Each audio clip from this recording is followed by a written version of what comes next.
Hello and welcome back, everyone. We have round 4 that has started, and finally, we used the time we had and the efforts.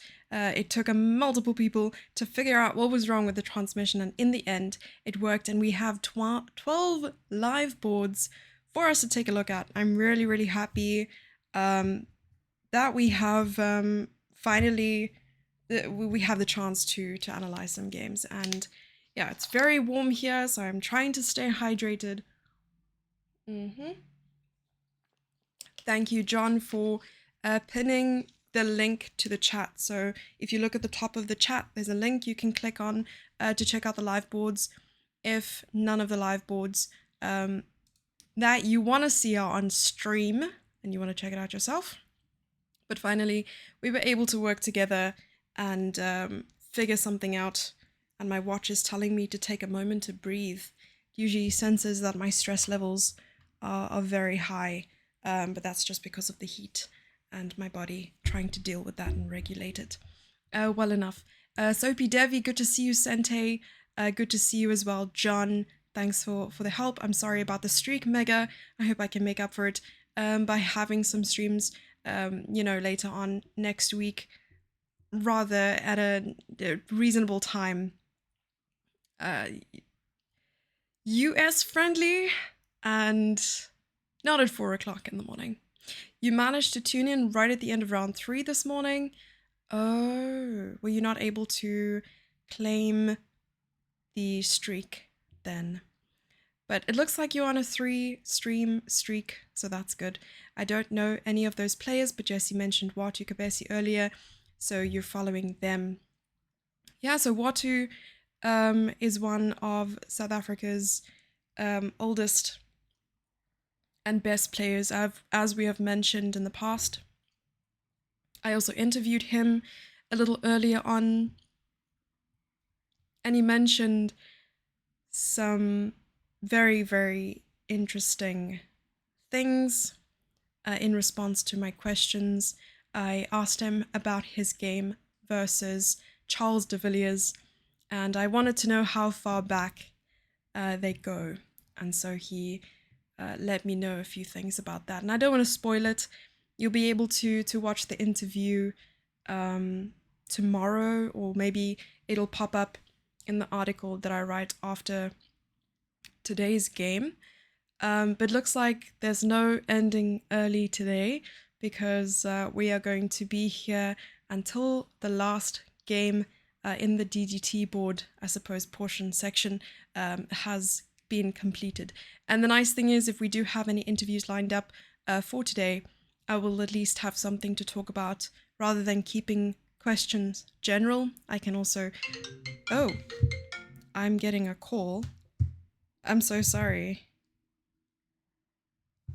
It looks like a spam call. I only put my volume on earlier because I wanted to take a nap on the table. And I was expecting a call so that we could get the adapter to fix things, and it turns out we didn't even need it after all. Not saying my efforts were in vain, but at least we pressed in the right places to make sure things ended up working. Feisty Chess, very excited. That's good. I'm glad you're excited. We have a whole camera set up, and there we have Shabir Boudin overlooking or looking over there on board too. He's usually very interested in what's happening around him in terms of always watching other people's games. I'm not saying it's a bad thing. It's just very intimidating to have such a strong player looking over your games. And I try not to make eye contact with the people watching my game usually, because I often feel like I'm a decent judge of like facial expressions and stuff. That's like the EQ in me hoping that it's high, because the IQ I'm hoping is also quite decent, but one can make up for the other, I'm sure. And yeah, it would just make me more nervous to look at the person watching my game. You prefer white? Here, let's see what's going to happen. Yes, so I will be going back in the games just to see the opening choices. They've made quite a number of moves. Here we can see Young Carsten versus Charlton Niasta. Your 3 streak is from round 2 through 4. Okay, so you just missed round 1. Have to take a break and sip some water.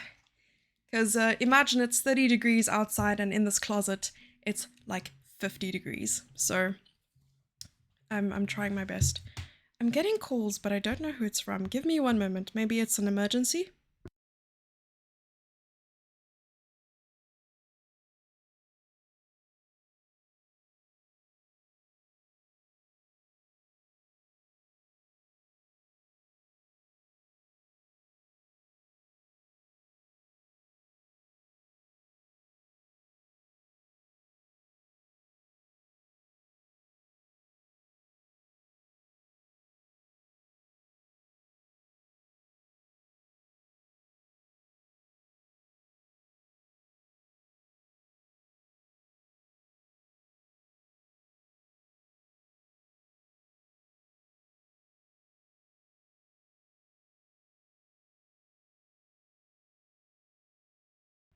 Okay, there was a fairly important phone call that I had to take, so I'm glad I ended up answering. Yeah, that was a big thing. Okay, so yeah, let's catch up in chat. Call on stream, pause champ. Sorry, it was important. It's more likely for me to miss an early round because they usually end before I wake up. Hi. All right. The US never worries about times for the rest of the world, so why should we worry about them? Interesting in a Krumnik way. Yeah. All right. So if we were to take a look at the pairings today, everyone, for round 4, we have Charlton Niasta with 3 points, 3 out of 3. So there are only 5 players now on full score versus Jan Carsten, who's playing with the black pieces. Watu Kabesi on board 2 versus Kanya Mazibuko, all the way from Gauteng. And on board 3, Matvey Rogov, who drew his second game, I believe. He drew his second game against Show and Clayton Smith. So he's on 2.5. He's the only player on 2.5 out of 3 versus Luto Mfazwe. I'm yet to know more about this Luto player. I haven't seen him before, and I look forward to checking out his games to see maybe if he hasn't been as active and whether he was maybe just sitting on his rating or focusing on his career, who knows. But I also haven't been in Cape Town long enough to know some of the players who have been here longer than me. And then on board 4, we have Calvin Klaassen, who's on 2 out of 3 versus Teziano. And these players are all on 2. I think they are 2, 4, 6, 8, 9 players on 2 out of 3. And then it goes Craig Willenberg versus Shabir, Michael Cuthbert versus De Villiers. I believe Michael actually played against Jan Carsten in the first round and then won his next 2 games. So he's playing Charles De Villiers, Tyler Nevin playing against Regan Palmer, and Duran Braff playing against Timothy Rogov. No, I'm lying. I obviously can't read. Edward Pothita with 1.5 points. Yeah, so now we're getting to a point where ratings, okay, there's still huge difference in ratings on the top boards, but I feel like things are starting to level out. So, you know, obviously, as I said in my article, there's no easy game in a tournament like this where there's a rating cutoff and the average opponent rating for the section is 1800. So like I said, there's no easy rounds. Every round is a fight. It's tough when it's double rounds every single day for 4 days straight. I think it's one of the reasons why I decided not to play. 1, I'm a wuss. 2, I'm a patzer. 3, I don't think I have the stamina. But yeah, I can say these things about myself.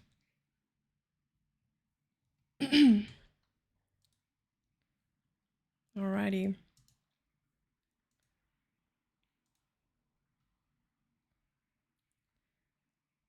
Okay, what are those things obstructing the left of the screen? What was obstructing the left of the screen? Was something happening? What happened? Did I miss something? Oh no. If you collect 1,000,000 coins, Jesse will visit you. Yeah. They unlock an emoji thing. I'm not entirely sure what is happening. 5 stream streak. Oh, they're chess pieces. Are you talking about the pawn that was captured? Okay, I'm used to just rambling on instead of talking about the game, because obviously we're not used to having the games in front of us. But I would like to take a look at this game from the beginning. I also know that we're going to learn quite a lot from these games because, I mean, so far we've seen very high quality play. I've seen the notations, I've skimmed through them. I've also been entering them to create a big PGN folder of all the games for the tournament, just, you know, for research purposes, nothing else. If you have pictures of notation, don't let it go to waste, you know. Okay, so we have e4. Charlton ended up playing e4, and you know, I always wanted to do some research. I have no qualification to do the research I want to do. Probably not the know-how either. But in terms of when you are playing someone with a higher rating than you, what is the approach you should take in terms of the opening you play? Should you stick to something that you know? So should you stick to something more solid that has a history of being a drawish line, like maybe the exchange variation in the Queen's Gambit? Well, I suppose it all depends on what your opponent plays as well. So Jan starts or responds with e5, knight f3, knight c6, and bishop e5. So we have the Rilo pairs, and after knight f6, castle. And so b5, bishop b3, and bishop c5. I'm yet to know certain opening names. I'm still new to Rilo Pairs theory, but I do know that after castles in a position like this, it could lead to the Berlin. And yeah, one opening that I definitely want to learn is the Marshall Gambit, which is, I remember a opening that Kanya Mazibuko played against Hikaru Nakamura in the simultaneous a couple of years ago. And after h3, bishop to b7, rook to e1, black castles. So it looks like normal theory so far. Knight a3 is quite nice, putting pressure on b5. And Jan decides to relieve the pressure in the center. And now Charlton needs to decide what he's going to recapture with the pawn or the knight. And I suppose if you take with the pawn, you're left with a very sensitive weakness here, the isolated pawn on b2. But if you take with a knight, it may lead to an exchange of pieces, and after knight takes, pawn takes, and now e4 is hanging. So he's thinking, but I think the only way to recapture is with the pawn. The only way to recapture is with the pawn. I suppose if you leave e4 to hang, then there's b5 hanging, so It's nice that chess.com also lets us know what the accuracy of the game is thus far, and it's 99.1% for white and 100% for black. Now we know how important chess theory is. Hey Maripant, how are you doing?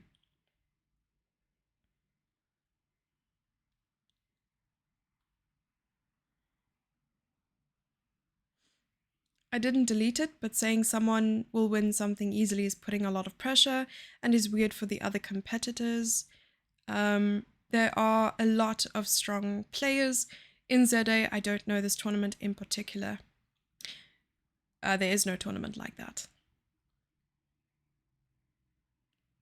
How do you feel about, or what's your thoughts on the lower band titles? I see some of these players have AFM and AIM. Yeah, I did some research when I interviewed Ruben Salimu, and it showed that he was an arena international master. I think these titles were recognized by, I'm not too sure what websites, and weatherchess.com also recognizes arena titles. Unfortunately, I don't know too much about arena titles to have a solid opinion on it. But I don't know, I guess if you have it, flaunt it. Some people don't have the resources and the opportunity to get FIDE titles without the arena part. So they do what they can with what they have, is what has been our little anecdote for this tournament. But anyway, still working. How are you? I'm good. Wait, you're working right now? It's like 4:30. Or maybe it's 3:30 for you. I'm not too sure what time it is for you. Oh my gosh! Knight takes b5 is on the board! Knight takes b5 has been played by Charlton, which is a very interesting approach, because now I feel like, I suppose if black ends up capturing on c3, and he's going to think long and hard here. I think there are very few moves you can play. There's one that, I mean, all three suggestions I see in the engine are like equal. But one could help black start to create an advantage. One is, I suppose, equal and black equalizes. And one gives white the slight edge. But the advantage is minute. So if you take on c3, then it's equal, because knight takes back, and then something like knight e5 is suggested. You know what? I'm gonna turn off the engine. It's making us lazy. We'll leave the evaluation bar on though.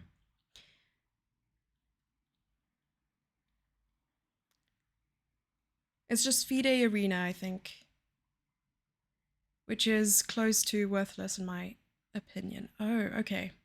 I didn't even know that, so. Someone leaked who's coming to visit. Yes, I leaked it myself.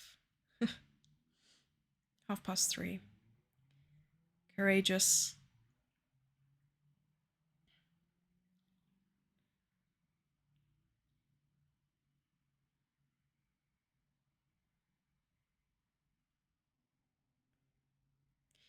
Yes, I deleted the message. If a message makes me feel uncomfortable, of course I'm going to delete it. Black is happy even to have equalized this earlier, I think. But this username has harassed me on several platforms, so I'm giving them like a chance to redeem themselves. And if you continue, then unfortunately you will also have no place on this channel.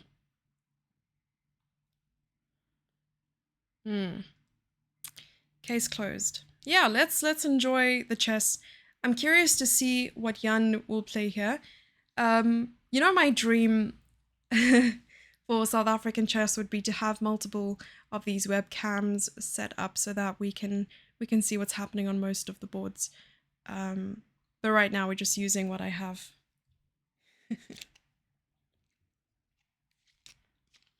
Have you met her before? Many times. She was in Sochi for the World Cup when I played, so she actually was kind enough to meet me in Moscow, and we traveled together to Sochi. And TwitchCon, she was at TwitchCon. I saw her in Riga for the Grand Swiss. I saw her in Kazakhstan for the World Championship match. So I've seen her many, many, many times. Oh, I saw her in Dubai this year for the Global Chess League. Yeah.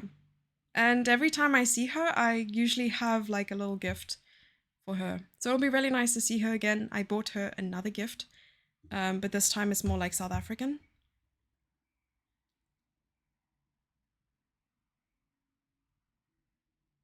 Yeah.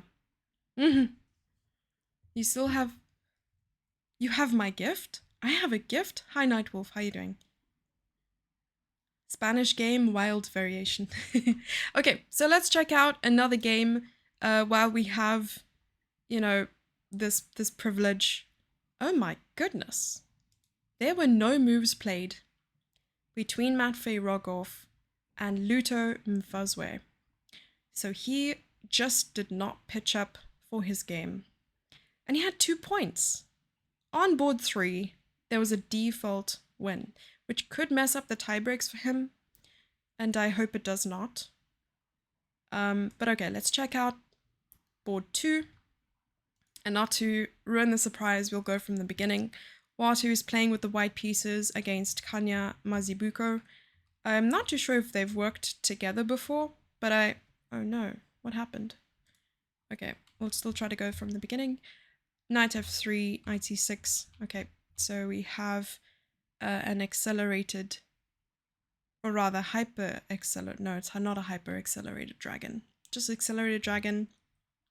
And Watu responds with a sort of Maroxy bind setup, meaning in structures like this, it's very hard for, I suppose, black to play a move like d5, which, I mean, the d5 square is usually what black tries to focus on in the Sicilian and structures like this, and then try to go a6, b5, which also becomes difficult. So usually the first one to press in structures like this is the first one to slip up and ends up with a disadvantage. I'm not saying that's the case always. I'm just saying, with b3, rook c1, f3, like it's a very secure setup. But how does white proceed? How does black proceed? Who knows? Barclay and Rafe, thank you so much for the follows. Welcome to the stream. What's the gift, by the way? Hi, Mariah. How are you doing? Vuvuzela. What about the Vuvuzela?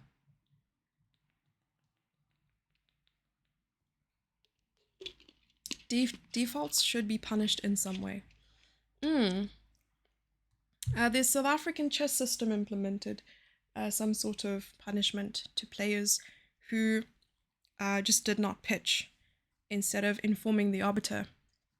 I think it's still in place, but they deduct a certain amount of rating. I feel like for games that are lost by default, that's the thing. It's not always your fault. But some part of me wants to say they should be rated. Because you really are losing out on the opportunity for it to be rated. And if you're absolutely sure you are going to lose a game after being paired against someone, if you don't pitch, you should still lose that amount of rating. I feel like it's like a loophole to not lose rating. You don't pitch for the games you feel strongly like you are going to lose, and you pitch for the games that, just to say, oh, sorry, I got into traffic and I lost my game, but I'll be there tomorrow, is a little bit rough. Not saying this is the case, I'm just saying all you get is a point, no rating, no game count. And he could have easily gone home. It's also a waste of his time. Maroxy, my beloved.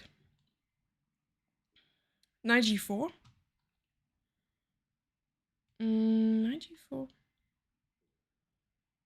Can you play knight g4 here? Well, before this move. Well, we can go through it. So knight g4, knight takes e6. Knight takes e3. Oh, wait. Let me see the evaluation.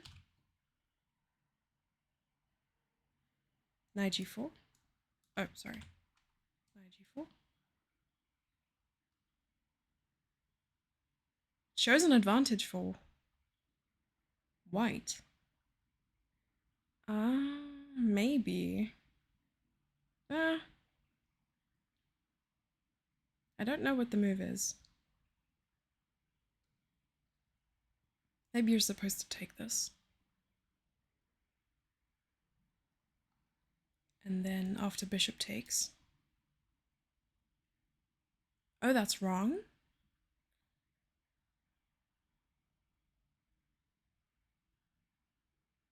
I don't think I understand. Oh, now you take the knight. Okay, makes sense. So what black is supposed to do is take the knight. Also not. What's the move? Castle. Well, no, this is the current position, my bad. So here, lines, Bishop takes g4. And bishop takes d4. Okay. But bishop takes d4. You lose an exchange, right? Bishop takes g4. Maybe not. f3. No, you do lose the exchange. Knight takes d4. Takes. This is wild. Queen d2. Bishop e6. And b3. I suppose I would prefer white here, which explains why it's like +1. But wow. Okay. So castle happened. Castles and bishop d7, queen d2. And now I suppose knight g4 is possible. Is knight g4 possible? Still no.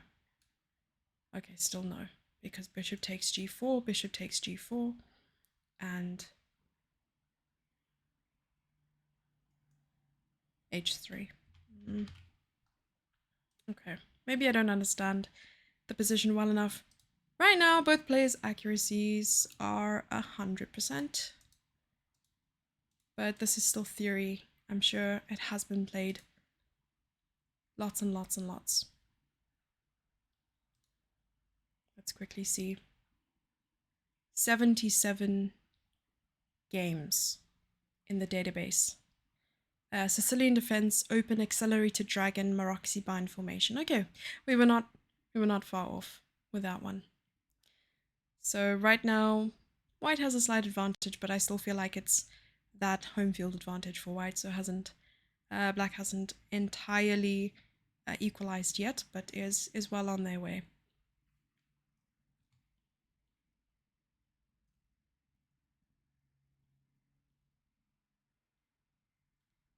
Let's see what's going on here.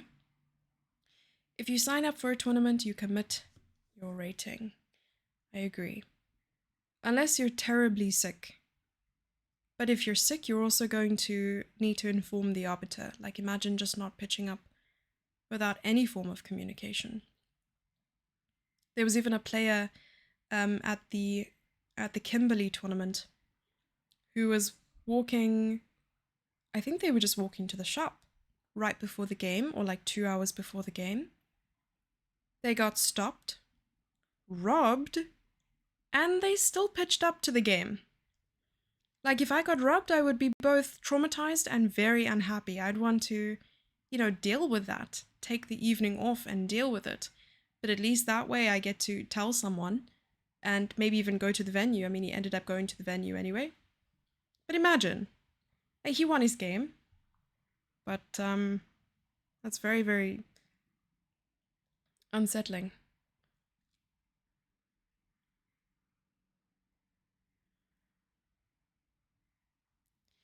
Bad luck if you have bad luck. But why put it on the opponent?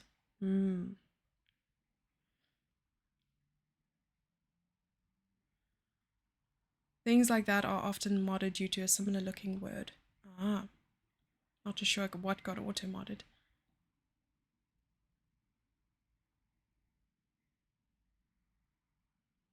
One of my opponents forfeited 45 minutes after the game had started because he got robbed. Terrible for him, of course. Oh. Yeah, well, I guess I just made the same point. Now it doesn't count for my 60 games for the Olympiad. It doesn't. I would definitely put in a request for that to change. And I'll need an extra tournament, which is very expensive. Are there no local tournaments? How many games are you off by right now? I think I have 37 and I need 60. What do you have lined up, by the way? So I need every damn game I can get. Well, let's organize. Meripant, I am playing a tournament in France in April in Paris, and it would be really cool for you to join me. It's the Malakoff Open. White will play either knight c2 or f3, both at some point to stop the stuff even being an option. Oh, you mean... Oh, right, okay, I know what you mean. So a4 has been played as the last move. Kanya has hard committed to pushing his pawns up the board. But now I'm thinking that since black doesn't have a knight on the queen side, playing a move like a3 is not that damaging. I think a3 is not that bad.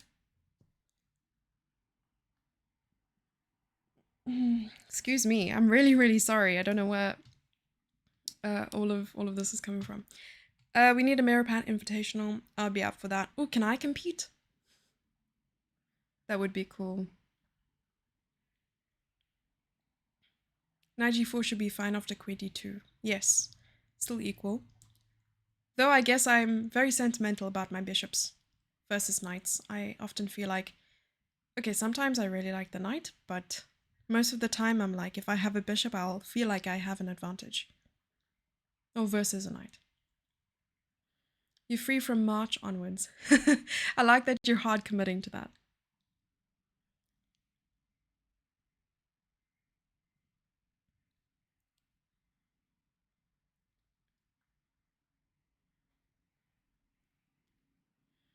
F3 is usually first. It is the Maroczy bind after all, only white plays for a win here. I don't know if that's true. White can overpress. I've lost many times. Well, I'm not a great, like a super chess player, but I've lost many times after, creating this sort of setup with Maroczy bind. Does anyone live within walking distance of the venue? The caretaker of this event. He lives just behind the building. But why are you asking?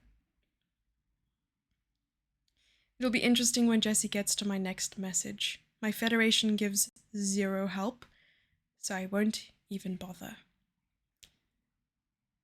Can I one-up you? We don't even have a federation. It's that bad. They didn't give me an exception for world champ, so whatever. That's horrible. You're playing in Dublin at the end of the month, was planning on European women, but might replace it with several weekend tournaments instead. That sounds like a plan. And honestly, we're here for it. We're here for all of it. I love that you have a goal. 1 second.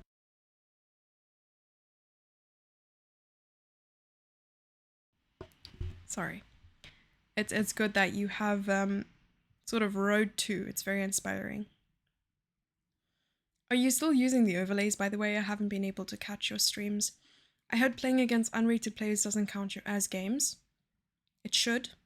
I think when the game concludes, your rating change is based on the unrated player's performance, though I saw in the reform or changes that are being made by FIDE, I'm not sure if it was implemented on the 1st of January or sometime in March, but I think it changes from what I read. I don't have a very good memory. Didn't receive confirmation if that's true yet. I think it counts, because if you go to FIDE, you'll be able to find the history of your participation in tournaments and the list of people that you played and your rating change based on all of your opponents. So once you go into that, you'll be able to see what rating change was given to you when you play against someone who's unrated. I think that's where I first try to find out what happens when you play against someone with 0 rating. Because I was like, surely it doesn't count as 0. And then what if you lose? Do you lose the maximum number of rating points you can lose, which is something like 16 points for me in one game? I was like, surely not. If my unrated opponent ends up having like a 2200 rating performance and I lose to them, then maybe I will lose like 1 point. That's at least what I thought. I'm not sure if that's true.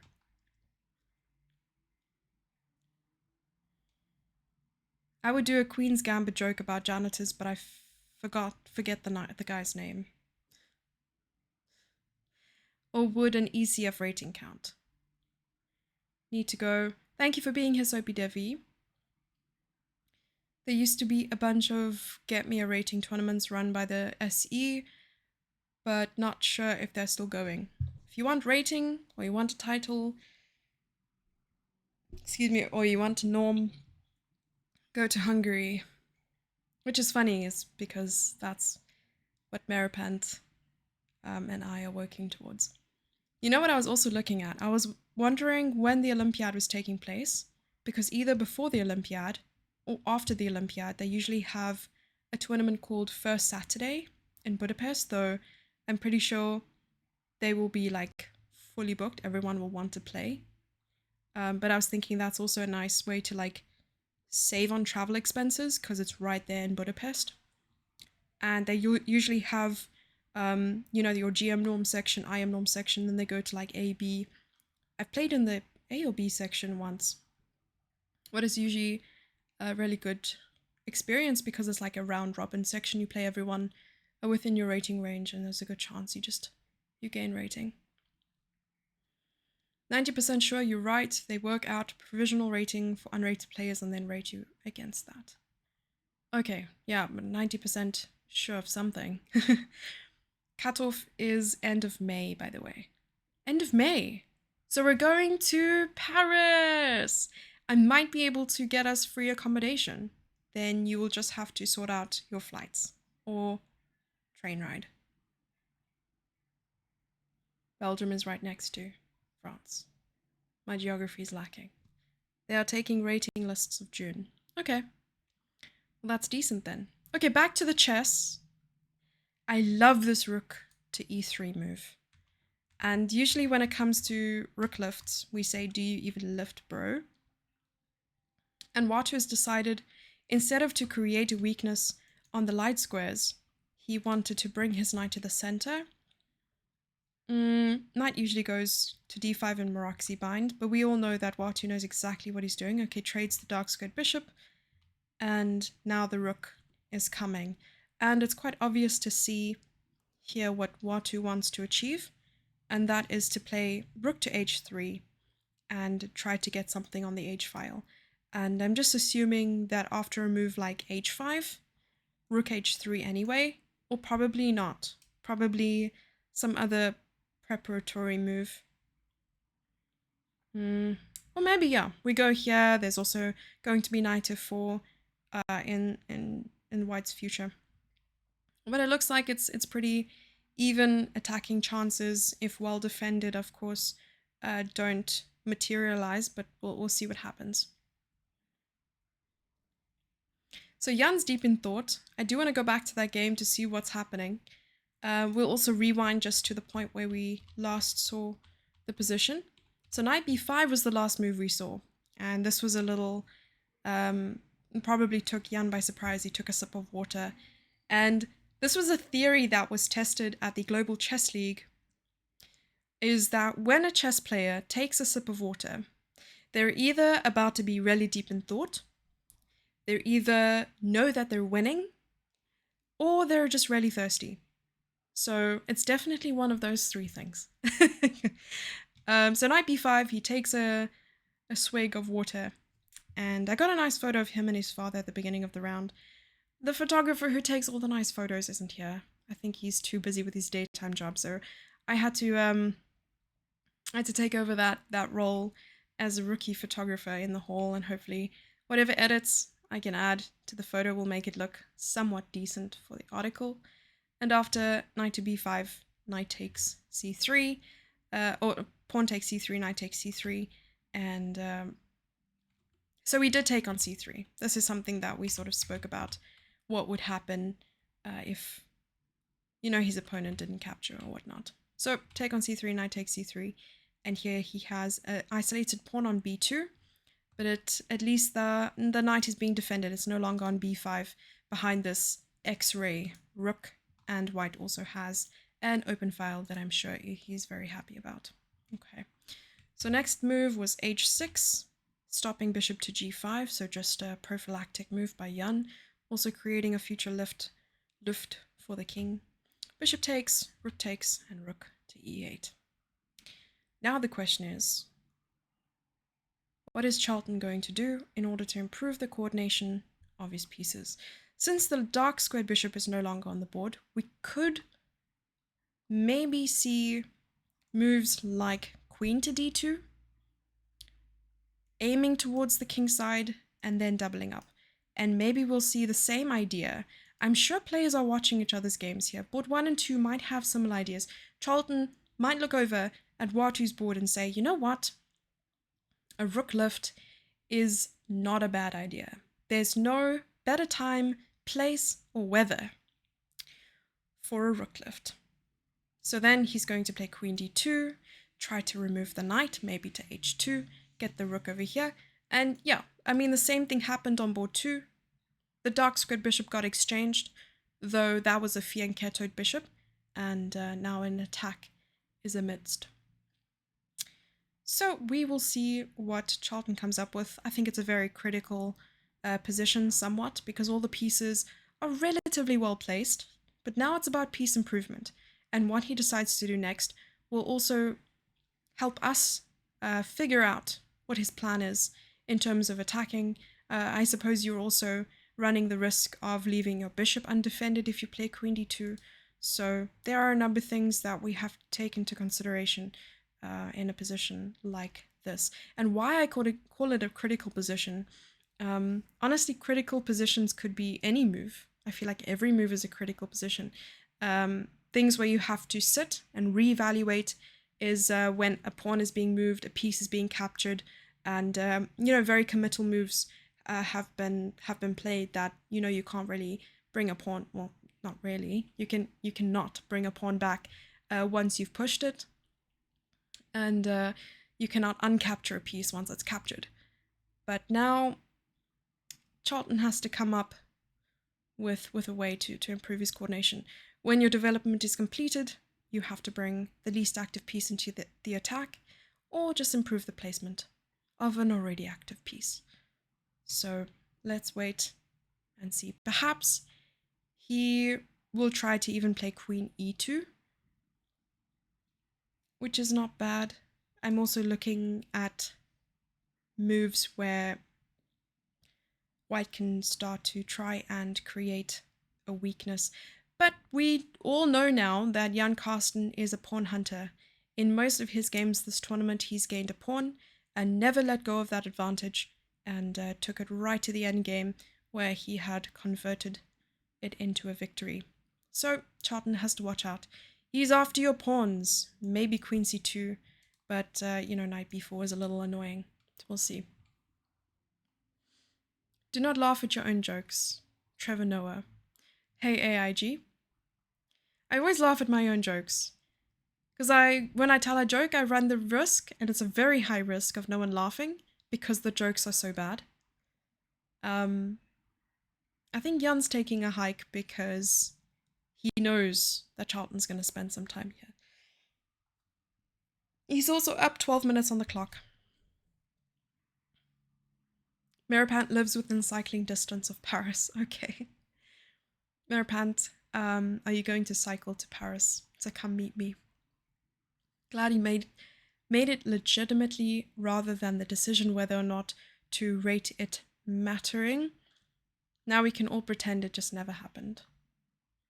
Just get Elireza to set up some tournaments for you. I heard about all of that. That was not an ideal situation, but he didn't qualify for the candidates, did he? I think he's one of the names that sort of stood out as missing. I also saw Wesley So will not be playing. Magnus made his opinion very clear when he posted on Twitter about the event. He said that it's a club that he definitely did not want to be a part of, though I'm paraphrasing heavily. He made a move. I think we just missed the move. Bishop to a4. Some moves have been made. Okay, we just hadn't been watching them. So bishop a4, pinning the knight to the rook. So that is the move that he made. I like it because it both takes a potential weak piece and puts it on a square that limits the opponent's pieces. I think that's just a really well thought out move. Knight to d7, blocking the pin, and also probably trying to redirect the knight. Though, in a position like this, I would question the safety of the king, because if we have to cut the board in half, the only thing protecting the king side would be that rook on e8. Though I suppose the knight could easily come back and defend. But okay. Bishop takes c6. I am surprised. I am shook. Though I'm sure his opponent, he was worried that Jan was going to play knight to e5 and have this sort of backup. So okay, I sort of understand the decision. But like I said previously, giving up a bishop for a knight unprovoked is just a little unnerving, and it's just not something I would do.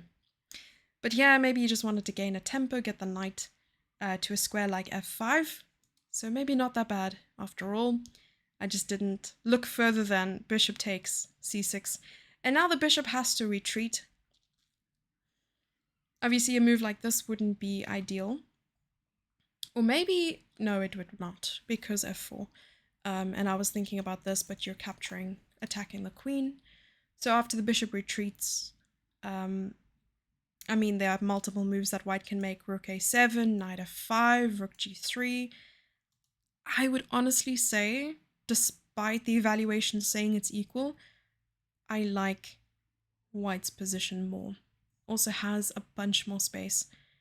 I suppose white also has to be careful here.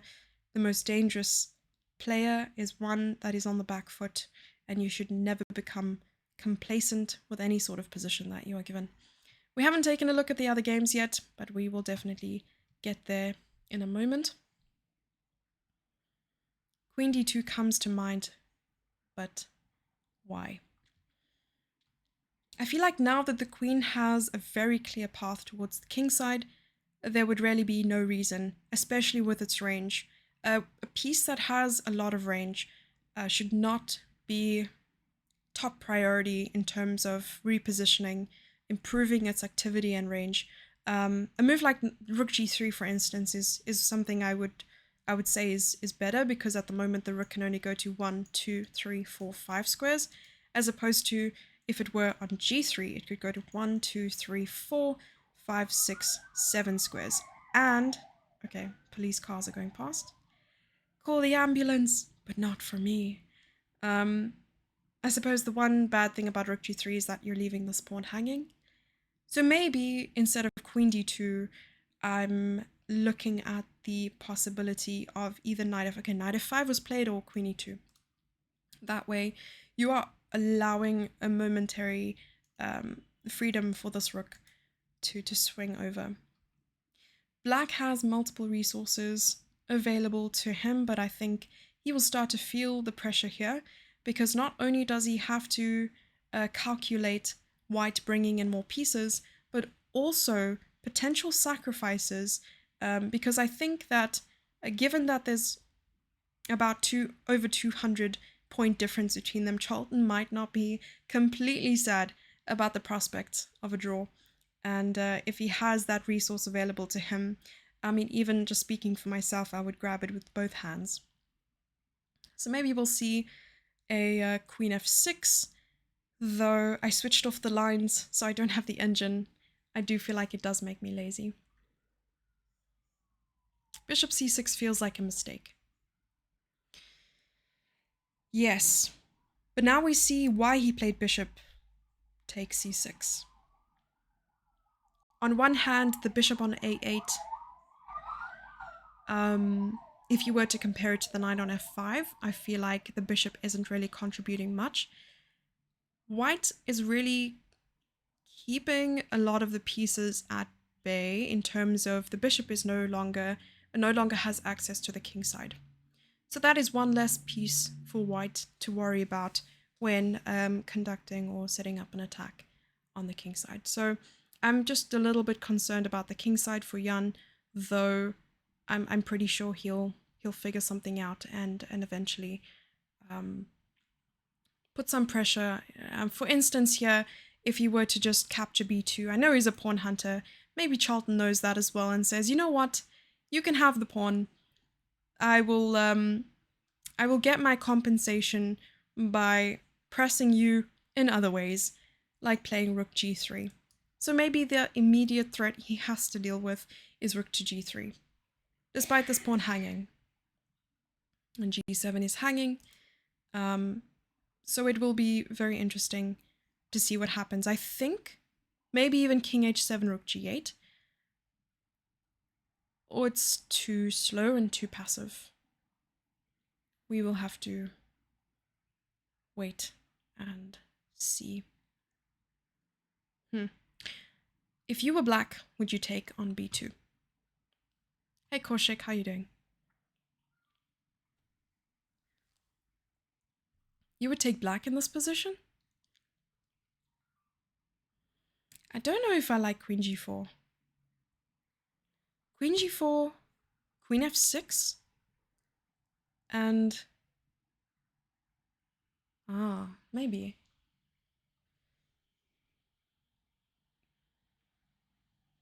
Because I'm looking at queen g4, queen f6, rook g3, and g5. And the queen is defending, but I suppose then queen here. It's hard. Apparently with perfect play, it is a draw. But we'll see what happens. Jan has been left alone at the board and is down almost 20 minutes on the clock. So we'll have to keep a close eye on that board. I wish I had more cameras set up. Unfortunately, I don't. But in future, I will definitely try to do more. Okay, so let's see Calvin's game. So Calvin Klaassen is playing against Tiziano Nyasta, who I assume is Charlton's brother. Both very strong players. So let's go from the start and see. At the moment, they're sitting with an hour versus an hour and 8 minutes. So let's go through the game. Okay, we have a d4 here. Calvin has played d4 and Queen's Gambit is on the board exchange. This is exactly what I mentioned earlier. I spoke about that psychological prep against someone who is much higher rated. I would personally recommend something like an exchange, on d5, the Queen's Gambit declined exchange variation. And if Tiziano knows a good setup against this, then it could very well be completely equal.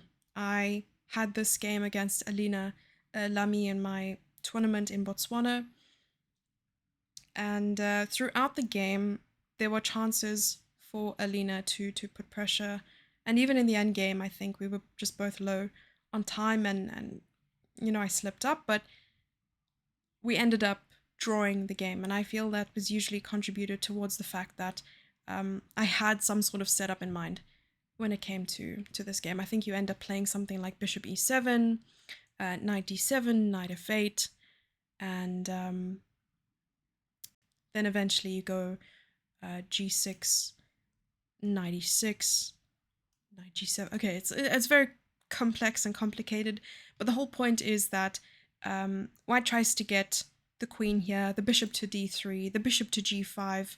So there's lots. Let's see how he handled it though. Bishop e7, and immediately I would have played something like knight to d7 for knight f8.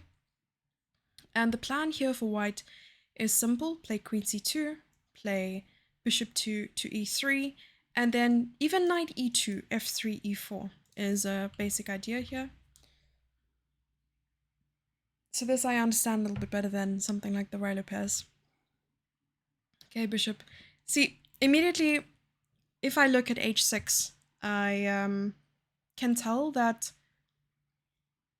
Tiziano will probably just keep things simple by playing, c6 and try to trade where he can. c5 is nice. c5 is very interesting here. I have no idea. I haven't seen this before, so I wouldn't know. And my question, I guess, would be what happens after bishop takes here? Queen takes, and queen takes b2.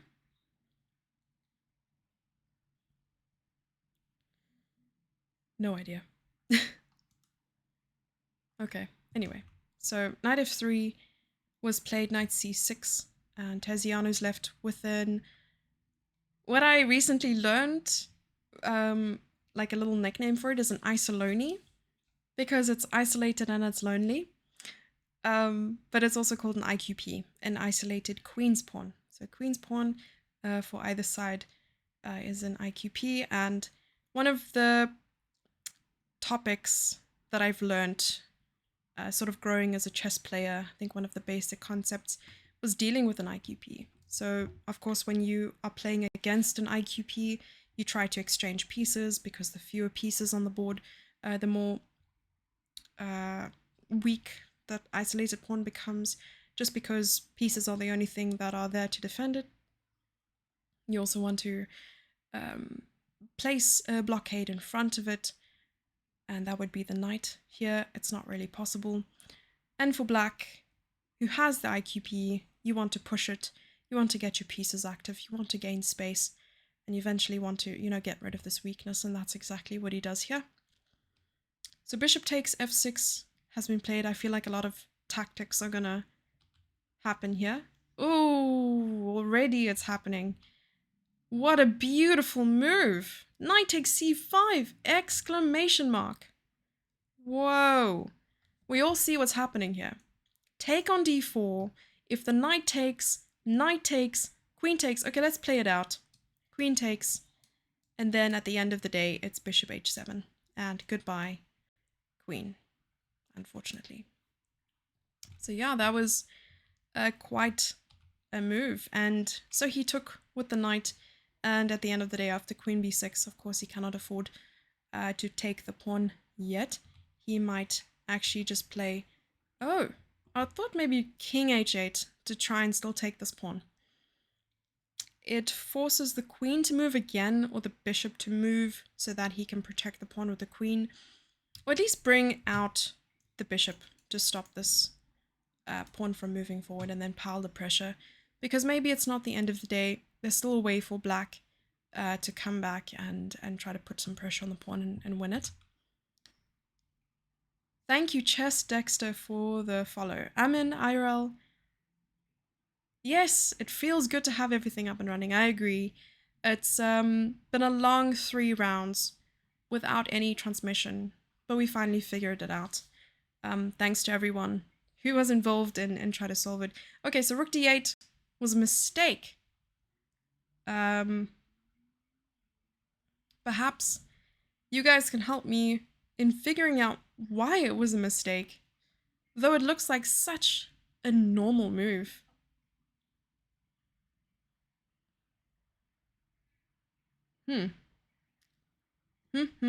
Okay, so the first thing I would think is that after a move like rook d1, again it is not possible to take on d4. Then the plan would be to move the queen to a square like f4, and try to play something like queen to e4 and put some pressure on the king. And then one rook would go to d1, the other rook will go to e1. Though I'm going to cheat quickly and check the engine. d5. d5. Okay, so it makes sense. Oh, it has an exclam as well. So d5 is actually played in this position. The reason why rook d8 was wrong is because bishop e6 was possibly a must for the position, because otherwise the bishop really doesn't have any squares and has to go to a square like d7. And so bishop e6, I feel like, had to be played. So after d5, queen to c5, again neglecting development, and bishop e4 played, bishop e6, very spicy, and looks like white is just... Evaluation says 2.4. Rook c1, attacking the queen, queen to b5. This is really like a whole, what would they call it? I will have to find the word. Okay, anyway. So, rook d1, rook d6. Rook d6. And that was the last move that was played in this position. I wonder why it's been given a question mark, Maybe it's about piece coordination, I'm assuming. It makes sense now. It all makes sense. I think the move... Oh no, but you can't play that. I was looking at queen f4. But then rook here, and you can't really take because of the rook on d1. Perhaps there's something else. Okay, let's see. I think... Actually, you know what? What do you think, chat? Rook e1 is also a sneaky idea if the rook takes on... Takes rook e8 check. Ah, deflecting. Nice. Queen d4, rook e8. Yes. We pick up the queen.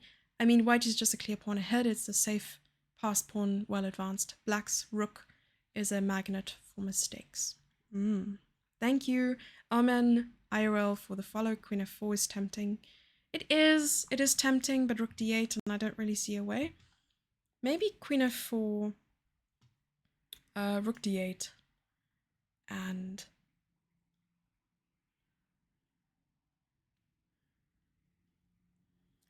You know what? I'm just going to go ahead and suggest it. h3.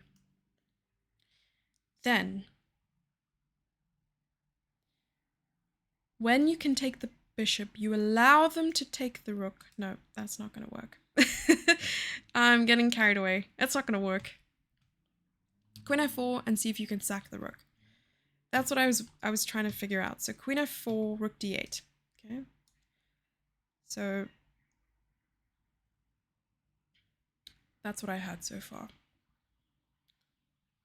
Then I think, though that's usually my first mistake, thinking.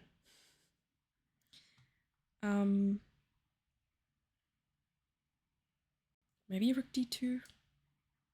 Maybe not. Maybe queen. No, not rook d2. Rook d2 seems bad. I'm gonna cheat again. Yes, h3, h4. One of these moves are actually good. Okay, we'll take it and we'll make sure that our victories stay victories. That's why I make so many mistakes. Extent of... Good to see you in chat. Rook fd1. Thanks for all the follows, the stream, by the way, and the support. I appreciate it. Rook c3 with the idea of going rook d3. In this position, that would be nice. A nice little battery with the queen and the rook. I suppose at the end of it all, maybe rook c3, we're right. Oh. I don't trust this engine. Okay, I'm gonna cheat. Queen c2. Queen c2 is nice.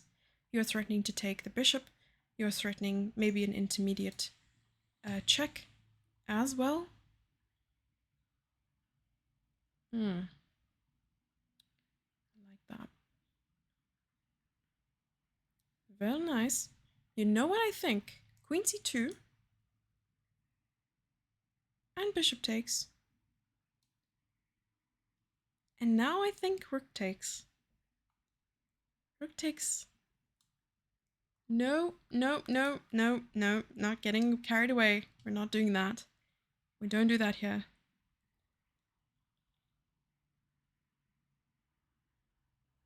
Well, are you just supposed to take it? Don't know. Yeah? No. Maybe take queen c5. Queen c5? Oh! The spice. Bishop d3 is an option. Yes, I thought bishop d3, but apparently not. So queen c5 leads to this, and after rook d8, you just take it, and you're winning. So you might have to sacrifice the exchange, which seems like the best case scenario then for black. Okay, so lots of tactics are amidst, and rook c3 was played. Good job, everyone. Calvin is on a roll with cheese and tomato and ham. Queen c5 is disgusting. Disgusting. disgusting, but also beautiful, right? We have to admire the beauty of the game. Okay, so there have been moves made between Jan Karsten and Charlton Nyasta. Oh, we have a kingside battle. The knight did come back. Okay, I want to see what happened here. So there was king h7, as predicted. I did think king h7 was going to happen, with the option of rook g8 or perhaps just queen f6. And after queen to h5, which was an, I would say, interesting choice, though it would not have been my choice, maybe rook g3, which is why I'm not a 2000 rated player. And then after queen h5, knight to e5, and rook to g3 was played. Because, well, now I'm assuming this pawn is well protected. Who needs b2 when you have an attack on the king side and you're threatening checkmate? And knight g6 with an exclamation mark. So apparently both of these moves were brilliant. So go Jan for spotting the best moves in the position. And like I said, with perfect play, it is meant to be a bit of a, drawish situation, and black is supposed to come out unscathed. So he has found the best moves, and we have to commend him for that. Thank you so much, Maud's Teacup, for the follow. Welcome to the stream. Queen to g4, and now how to proceed. Black cannot start pressing. He does have 47 minutes on the clock, so perhaps he's feeling a little under pressure and out of his comfort zone. Though an immediate threat, I would assume Charlton has his eye on, is h4 and h5. Maybe.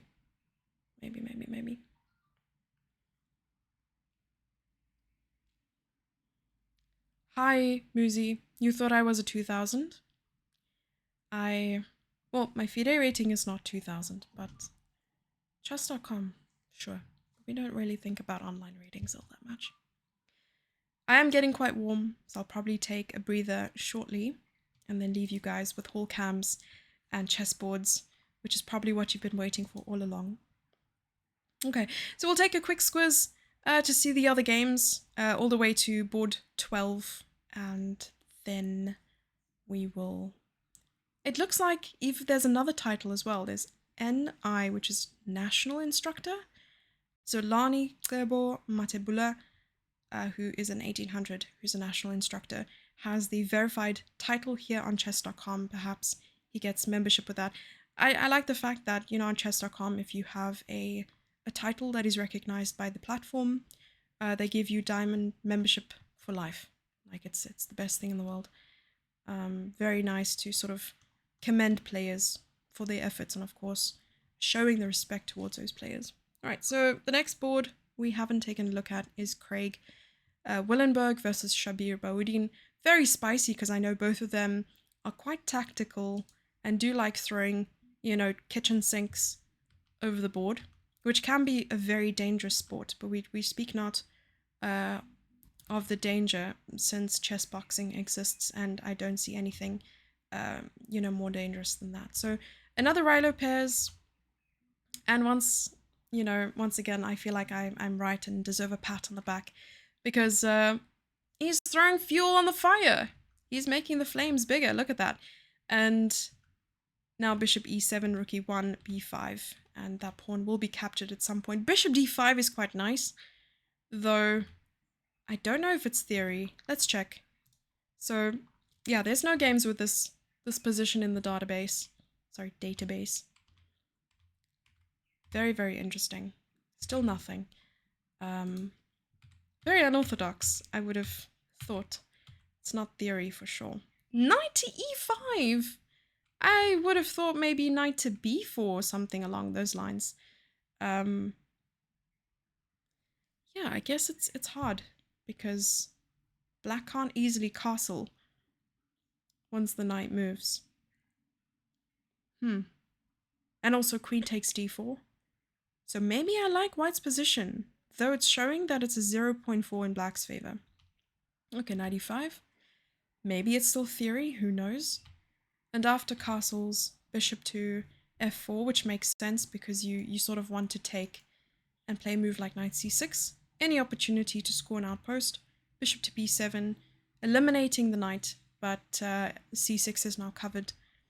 Though now f5 is available, which he quickly grabs, and the engine doesn't like that move. But let's see what black plays here. Black plays bishop to f6. Okay. I'm going to turn off the engine. I haven't seen any of the lines yet. I wonder what the correct move is here for black. A part of me feels like you're supposed to let that bishop go. I'm starting to learn to appreciate knights as much as bishops, especially, you know, the exchange, like I mentioned, unprovoked in certain situations. I'm growing as a person and a chess player, so please bear with me.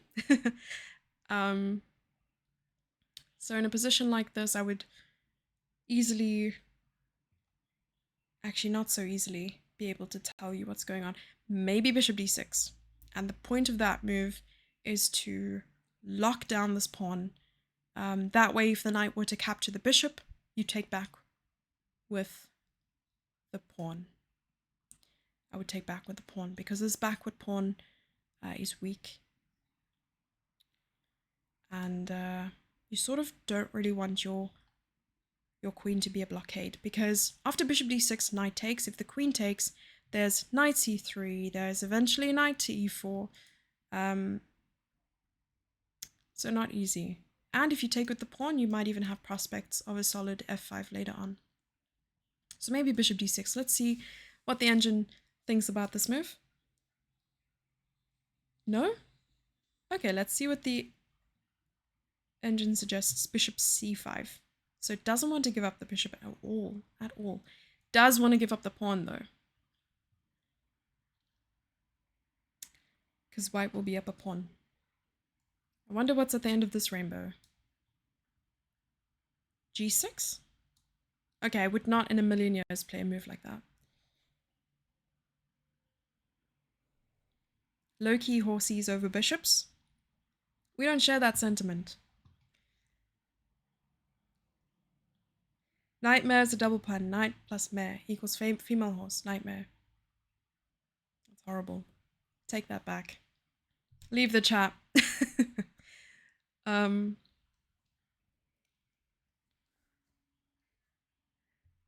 Must I sponsor you? Well, actually, I do a lot of chess.com membership giveaways. So if you are here often enough, there is a very, very good chance that you could score membership on this channel. And yeah, I get monthly membership giveaways.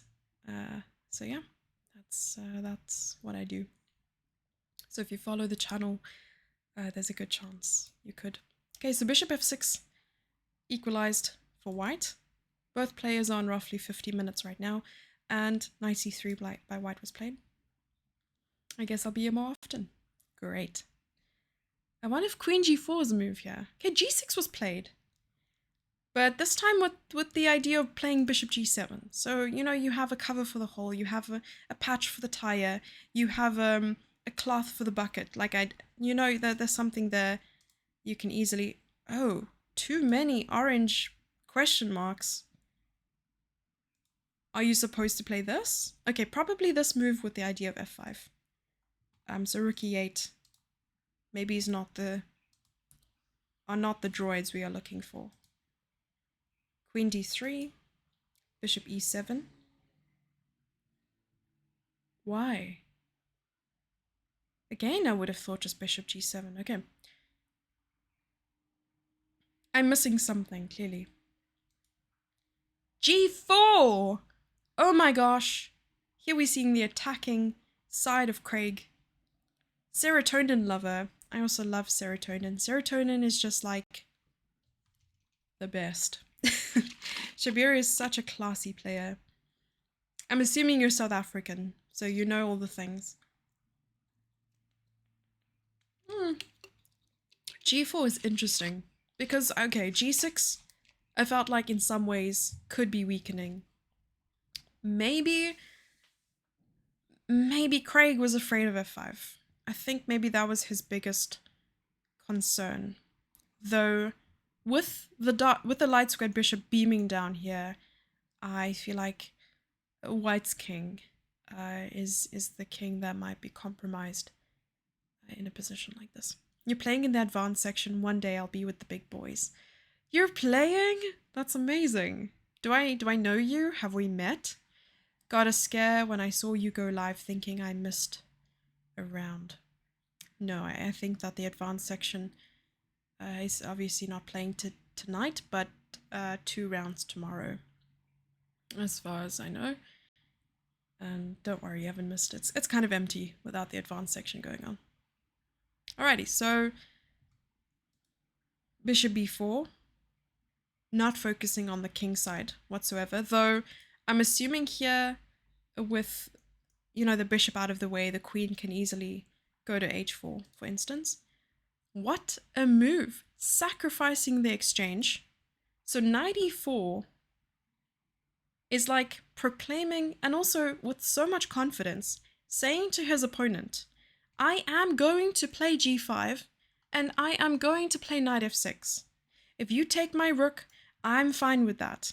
This is a whole like Fabiano Caruana versus Sergei Karyakin here, giving up the exchange happily in order to gain some sort of positional advantage, not worrying about the implications of being down in exchange, knowing for a fact that their pawn on g5 will be strong, the knight on f6 will be strong, and perhaps even a potential knight to g4, backing up the knight on f6, and also threatening knight h6, could, you know, put black under pressure, like crazy amount of pressure. I know in some positions, in some lines, it's deemed normal to give the exchange for these dark squared weaknesses, but in a situation like this, I don't know. Though obviously I'm confidently saying that because I can clearly see the question mark. Otherwise I'd be like, oh my gosh, what a novelty!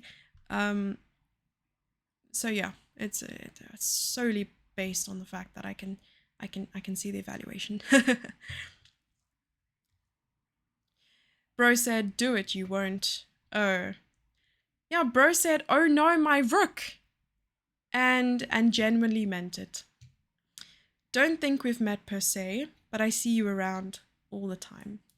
Yes, I am broadcasting from the venue. So, yeah. Come say hi. I do not bite. I'm not a vampire. Or a zombie. Yet. I hope I will become immortal one day. He sacrifices the rook. Yeah, if he takes the rook, then it's a sacrifice. If he takes the rook and white loses, it's a blunder.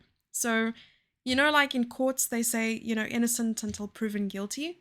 Here, it is sacrifice until proven blunder. I'm not a vampire. That's something a vampire would say.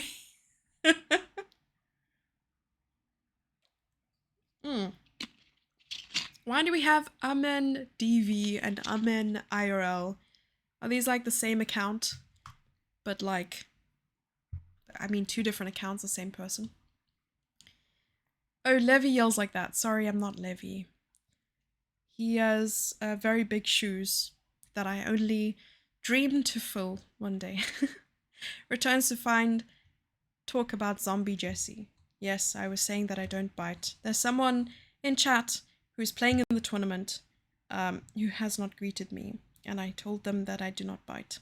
I promise, if you see me with a straight face, it's just my face. I smile a lot, and if I'm not smiling towards your direction, does not mean that I am evil. I just look like that. I'm sorry. MNDV, it's your alt. Want to stream account, switch to laptop instead of mobile. Fair enough. Well, thank you for the follow on both. I appreciate it. Means a lot. And Muzi's been following for a year. Nice. We won't try to make you smile. Why? You want me to have, you know, a deadpan face forever and ever and ever? I mean, I smile for like no reason. I just am who I am. Okay, so let's see how many followers we have. I even said I was going to take a break, but I'm just having too much fun with you guys. My goal for this month was to reach 6,700 followers, because at the beginning of the month we started with 6,600 followers. In the past 4 days, we have almost gained 100 followers. I'm the most grateful human in the entire world. I was telling my mom, I was like, I had this huge smile on my face, and I was telling her how like amazing it is that, you know, you take a passion project and you turn it into something that you've only ever like written on paper, and it's well received. It's only a dream come true. So thank you for the support. I really appreciate it. You don't realize that just like clicking a follow button can like make someone's day, and it definitely has made my day. So thank you. I used to live in Cape Town. Too bad I got in the chess only after I left. Chess here, I feel like, is the best. That's one of the reasons why I moved. And yeah, hopefully this could turn into more. I spoke to someone today who said we should do this more often when it comes to when it comes to local tournaments. I said, of course it's possible, but one, we need a stable connection wherever the tournament is hosted. Lucky for me, there's Wi-Fi at this event. Even though it's LTE, it's strong enough through Ethernet. And second of all, DGT boards are scarce, and when they are obtainable, they're pricey. And I think that placing a proposal through a company to like have boards, it is my dream to have DGT boards for myself. Well, obviously not to use, but to host events like this, where you can it just makes the event so much more prestigious. It draws viewers, which could mean more sponsors. And I think that's a beautiful investment. I think if anyone gets the chance to own a DGT, like, it's great. I have my walnut chess set at home that looks exactly like a DGT board, and that's the closest I could get to actually buying one. Okay, so we're still waiting here for Shabir to make a decision of whether to take. I think he's in self-doubt. Like, this is 100% doubt. He's not even leaning over the table, he's just sitting back, probably with his hands in his pockets, and he always has a plastic bag with him. We call that his bag of tricks, but his bag of tricks are not going to help him. Yeah, but we can see him in the distance with the white shirt on board number 4, I think. So where are you living now that you're no longer living in Cape Town? Deadpan face sounds like something a zombie and a vampire would have. I think I'm being exposed here. I am now both a zombie and a vampire, and I don't know how to get back the reputation I once had. When did I start playing chess? I started, well, my first tournament was when I was 8. I played a lot at school. We had a ranking system on like a wooden ladder, so every time you were better than another player in the chess club at school, your name would go above theirs. I saw that as the most beautiful incentive to try and get better. But in addition to that, we also had a very, very awesome chess teacher who had incentives like, I mean, it's the only way to a kid's brain and heart, with sweets and trinkets, I think, was the best motivation. And I always wanted to be really good. Then I started getting coaching, started playing tournaments, had more goals, and, you know, I was a stubborn kid, and I think that carried on until adulthood, unfortunately.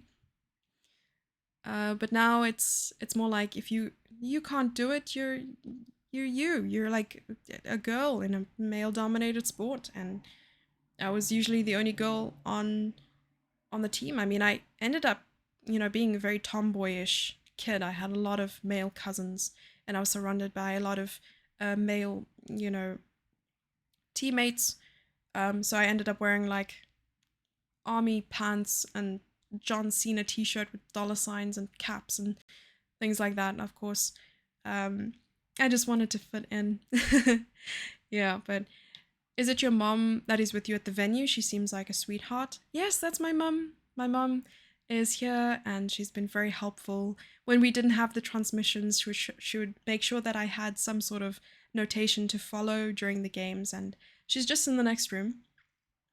And honestly, I tell her to stay home because She works in Port Elizabeth, and until she goes back, she can rest a little bit.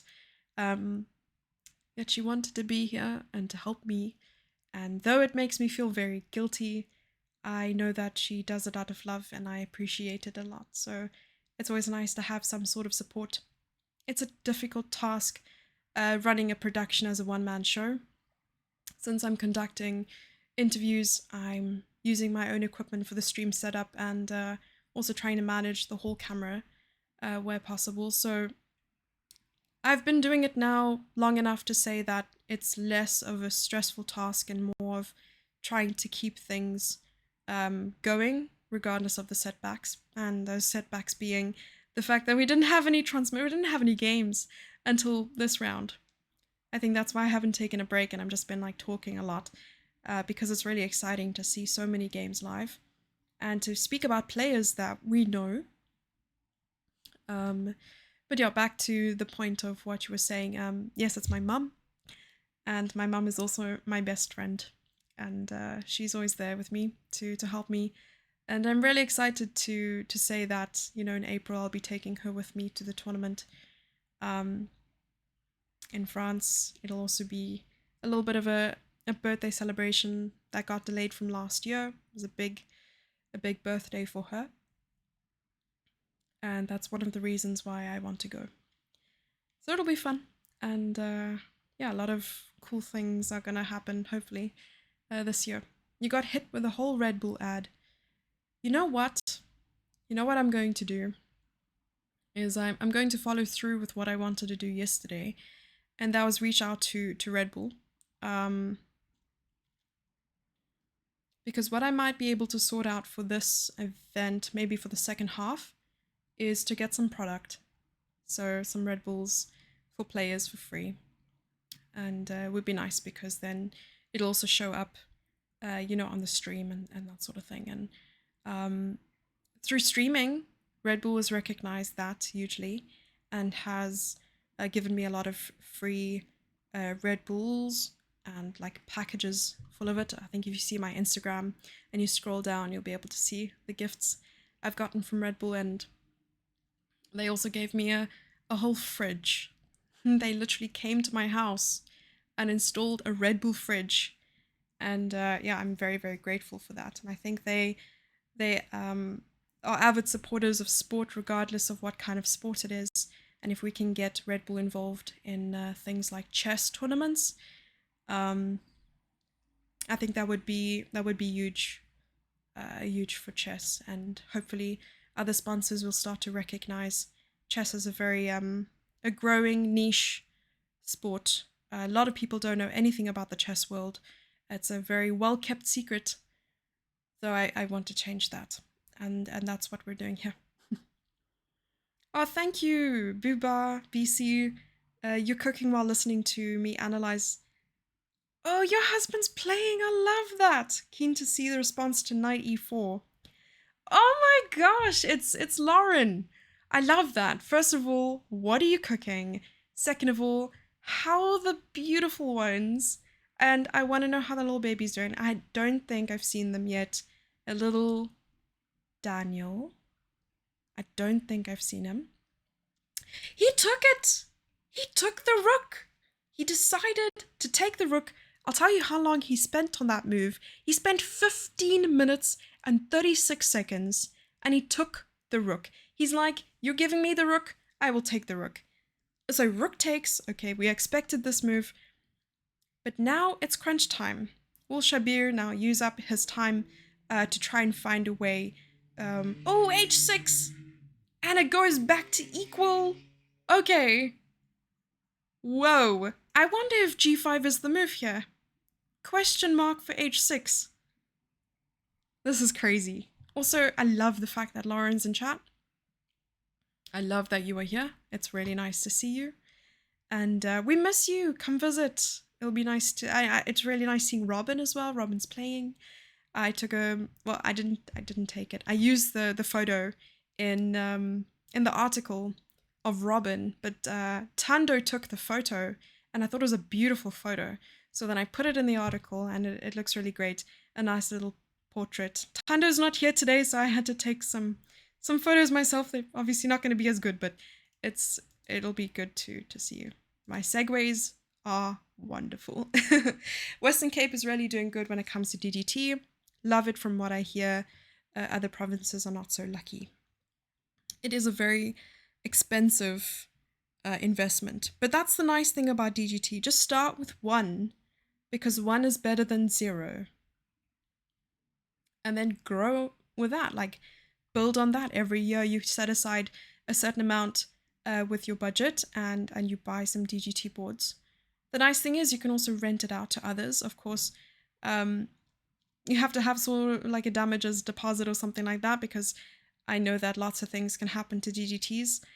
I've seen errors and pieces breaking and things like that, so it's not fun and it's not cheap to replace. But yeah, it's a good investment. Sorry. Rapid this long should be tiring. So this is classical. It's classical chess. 1 second.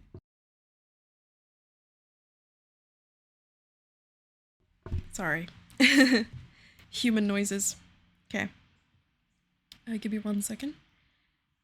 Regardless of how hot I am right now, I still want to continue looking at the games. Oh, I just had an offer from someone to vet my articles before posting, just for fact checking, because apparently I haven't been 100% factually accurate in my accounts of writing about certain things. So yeah, this morning I woke up to paragraphs from people talking about the changes I should make, which I appreciate. It's constructive criticism. I usually take those very well, and I will definitely be implementing. Of course, I'm hard on myself when it comes to things I've gotten wrong. Nonetheless, it's anyway. Zombie Vampire Jesse. Yes, John, that's me. 8 years old. Damn. Wait, who's 8 years old? Candy is 100% the best motivation for kids. Oh, starting chess at... Oh, I'm behind in chat, like very behind. And then you became the girl dominating the males in sport. Eventually, I became the best player in my age group, both male and female. Unfortunately, due to some politics and not being treated very well in the province I was playing, even as a junior, like I did nothing wrong. I sort of got shunned out for not playing in the qualification events for my own regional team, because I was abroad playing chess for the country, and apparently through not playing in the qualifications for regional team, I did not make the team, and that was quite upsetting. Even though I would have been like board 1 for my team, they still didn't let me play. So yeah, I've been through my fair share of like, and it was my last year of junior nationals. Like, obviously I wanted to go out with a bang. I have grown up with so many of those chess players, and only to be treated that way made me feel really sad.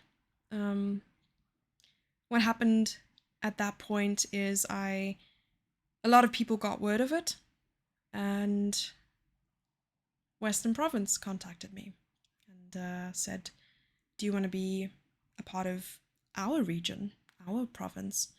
And without even needing to play any sort of qualification event, they put me on board 1 of their team. And that was the most beautiful thing. I really appreciated that. Okay, we will chat about this position in a moment. I just want to catch up with chat. John Cena t-shirts, living that dream. Yeah, I was a huge WWE fan. You know, you can't see me and all the rest. Are there any tournaments in Joburg? Usually 2-day tournaments, right? Friday, Saturday, or Saturday, Sunday, or something like that. Hi from India. Hi to you too. I'm sure there are tournaments in Johannesburg. I'd say contact your local chess clubs, speak to the admin. You can also Google, I think, like Joburg Metro and see if you can find some contacts through them. Chess has not been the same since the whole political brawl as of late. So it's difficult, I know, but hopefully we'll take that as an opportunity to push a little bit harder from a player's perspective. So show must go on. Bro, I thought I was your best friend. Screws. Jenny can be my best friend, and you can be my best friend. And Rebecca can be my best friend. So honestly, you can have multiple best friends. Suddenly all the players would grow wings. Yes, because of Red Bull. We'd definitely need that energy for second round in 30-degree weather. It's tough, and I know for a fact that they would provide a temporary cooler box or fridge for that. Do you watch South African cricket? I know that South Africa versus India and Newlands today? Someone who played G4 will absolutely play G6. So this is what I thought. Okay, G5 was being played, taking a short break from chat again, and then after a move like this, you're definitely going to try and get that exchange back at least. And the worst part is here for black.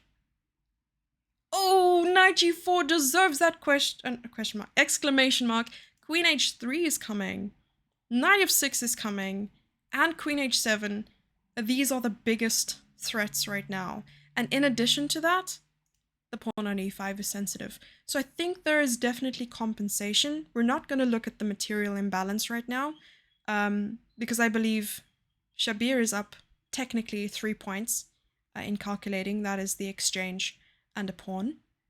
6 pawns versus 7 pawns, yes.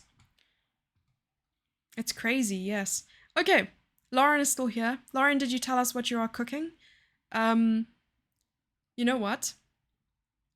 It is illegal to talk about food on this channel and not disclose what you are eating. Yeah. Wise words. It's an investment for sure. It's always so tough to do commentary with delay. Kudos to Jesse for making it work. Oh yeah, chat delay. Chat delay is tough. It's pasta for tonight. 3-month-old watching his sister add all the ingredients. It's supervising, really. Oh, you're supervising. You have your little minions working for you from a young age. Honestly, that is the only reason to have kids in this day and age, so that you can sit back and relax. I think that's a great way to go, regardless of how hot I am right now. Screws. So funny. You actually added that as a quote. I'm worried. Community Notes wants to have a chat with you. Yeah, Community Notes. What do you expect when you put the country before? What do you expect when you put country before county? Oh, okay, it makes sense. Cinderella story. Got your ball gown just before midnight. W Western Province. Yeah, they really pulled through for me, and then I spent my last year of juniors playing for Western Province. That is not even the worst part. I will tell you what happened after that. As soon as I accepted the post as board 1 for Western Cape, Eastern Cape told me that I was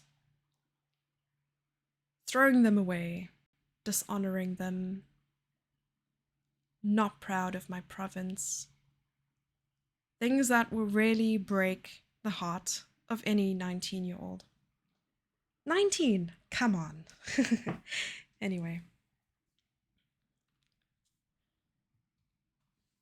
That was the most beautiful thing, Jessie talking about herself. Stop adding these quotes!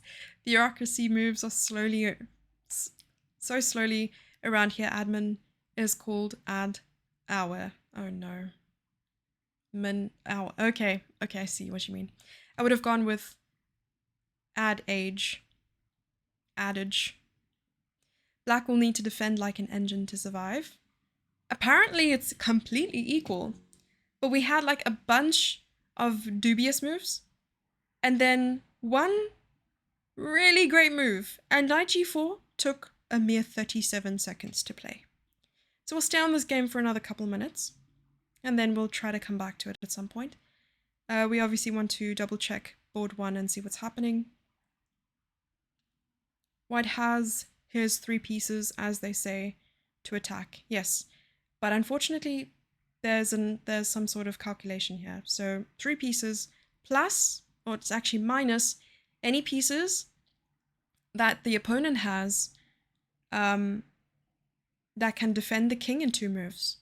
So if the queen can come, then yeah, 1, 2, and you gotta minus it from the amount of pieces that you have for an attack. I would even count the rook as a piece, because the moment the king is being pushed out, I think rook takes e5 could actually be the cherry on top. So yes, you know, 3 pieces. The rook isn't really doing much, can't go to a square like e6.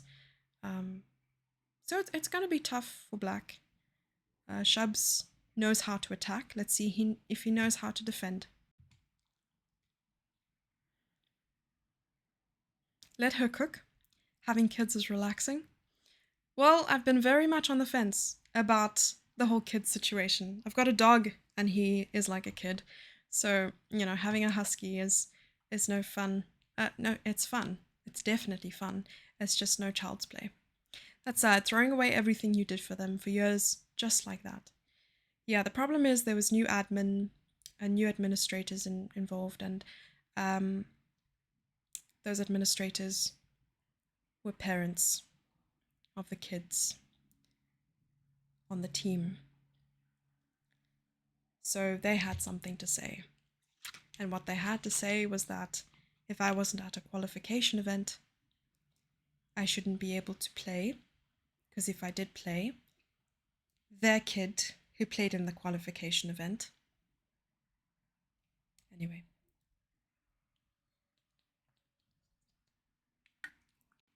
Having a husky is no fun. Don't add that one. Okay. Well, I've caught up with chat, so no more ad hour. A quotage roll. Yeah. Okay, so we'll come back to this position. I definitely want to see what happens here. Quite a substantial amount of time has been spent on the moves g5 and h takes g5, because, okay, I suppose giving another pawn is quite a decision, and here with white wanting to play queen h3, it's hard to come up with a solution. Well, let's see if Jan Karsten has been dealing with his king pressure very well. Let's go back to the games. Okay, I always feel like going to the current position is going to ruin it for us. So let's go back quickly. Okay, so knight g6 was the last move we saw, and the question was, after queen g4, what was white's plan? And it became very clear quickly to us that white wanted to play h4 and then h5. Charlton Yasta, worth noting here, has an hour on the clock versus Jan's 24 minutes.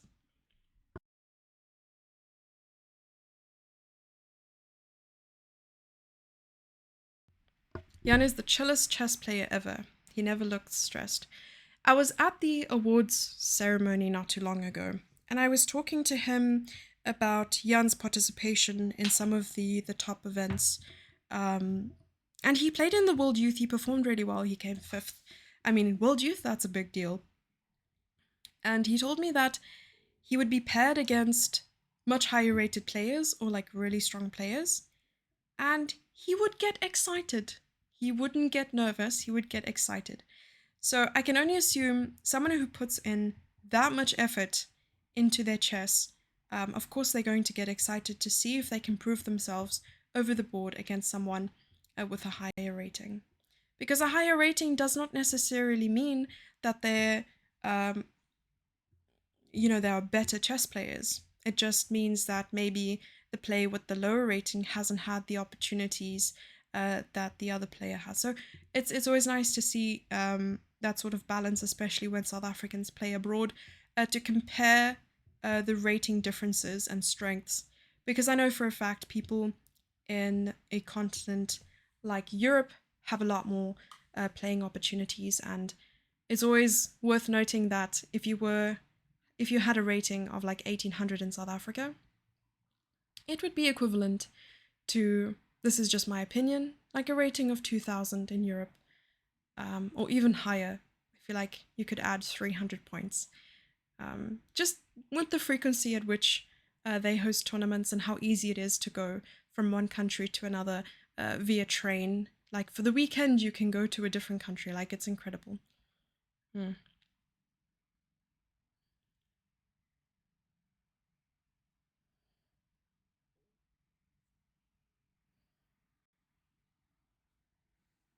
Let's see what's going on in chat.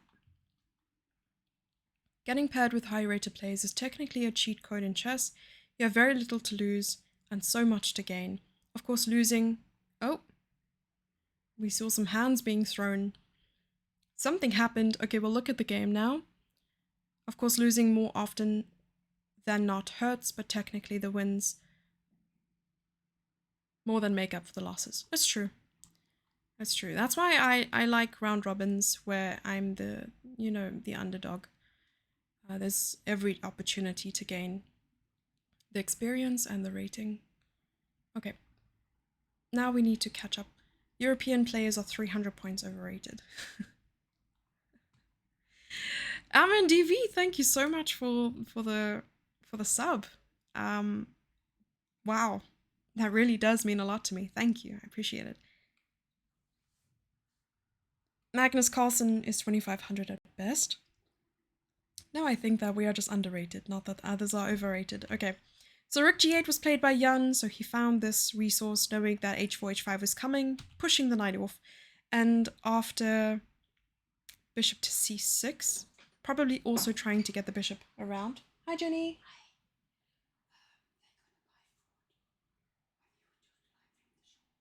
Oh. I still have a wrap, so nothing really. Well, I'll have what you're having. I don't know what's available. I'll have what you're having. I don't know what's available. Last night they had Nando's. Nando's sounds nice. Nando's is a problem, Jenny. Okay, I'm going to mute myself for 2 seconds so I can talk about Nando's.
And I'm back. I was talking about the different dishes from Nando's. Lando Norris equals Nando. My boy Magnus Geary, thank you to the anonymous gifter for gifting a sub to my boy Magnus Geary. The honors are 2600 according to South African maths. Yes. No. Let's work on, the whole equation that FIDE wants to use. That, the higher your rating, the less, I would say, the difference is. I think that's something to go by. Okay, but anyway, bishop c6. Sorry for keeping you waiting. And h5, knight to e5, queen to f4, queen to f6. Oh, this is a really, really well defended position. And after rook a7, we saw Jan throw hands. And he said, I don't like this. There's a lot of pressure. He's under pressure, but it doesn't look like it's over. That's the thing. He has 21 minutes to try and solve this. So rook b7 seems natural to try and eliminate, the attack on the pawn. And after knight to b5, it is up to Jan to find a move here. We also see on board 2 that Watu is deep in thought. Let's see what the time situation is. 47 minutes for Watu, 23 minutes for Mazibuko. And it looks like Watu did end up getting that rook lift that he wanted with a beautiful f5 exclam. Okay, so we ended up getting this f4 move in, and after check king h1, and now the knight's moving away from the attack that white has on the king, which will take him 2 moves to get the knight back. So after f5, rook h8, and the position is 4.5. Kanya is not even at the board. And this was the last move that was made. It took him 14 minutes to make this rook h8 move. I guess my question would be, what is the follow-up? I'm wondering if white can in fact take the pawn here. I think taking would be good. Take? Because if you push, I think the king just goes back, right? So king goes like king f8 or something. And it's safe. Protected by the opponent's pawn, pretty much. So you have to open up in a position like this. You have to. So, wait. Rook g3. So rook h8 and rook g3. What was the move? You're supposed to take it. Okay. So you're meant to take. And then after the pawn takes, you have quite a nice advantage on the file. So maybe you're playing something like this, perhaps? No? Okay, I'm wrong. The reason why I'm not 2200. I wonder. Maybe you're supposed to open up even more. I don't know, like throwing fuel on the fire. That is the move! E5 would be the move to like attack g6. Okay, fair enough. Rook g3 seems solid. Plus, he's not losing all of his advantage. So now Kanya's back at the board. He's got his hood over his head. That's usually a chess player's version of sport mode. So yeah. I was having some trouble with acid reflux, so my doctor said I should have some carbs with my curry. So next time I went out, I ordered my Nando's.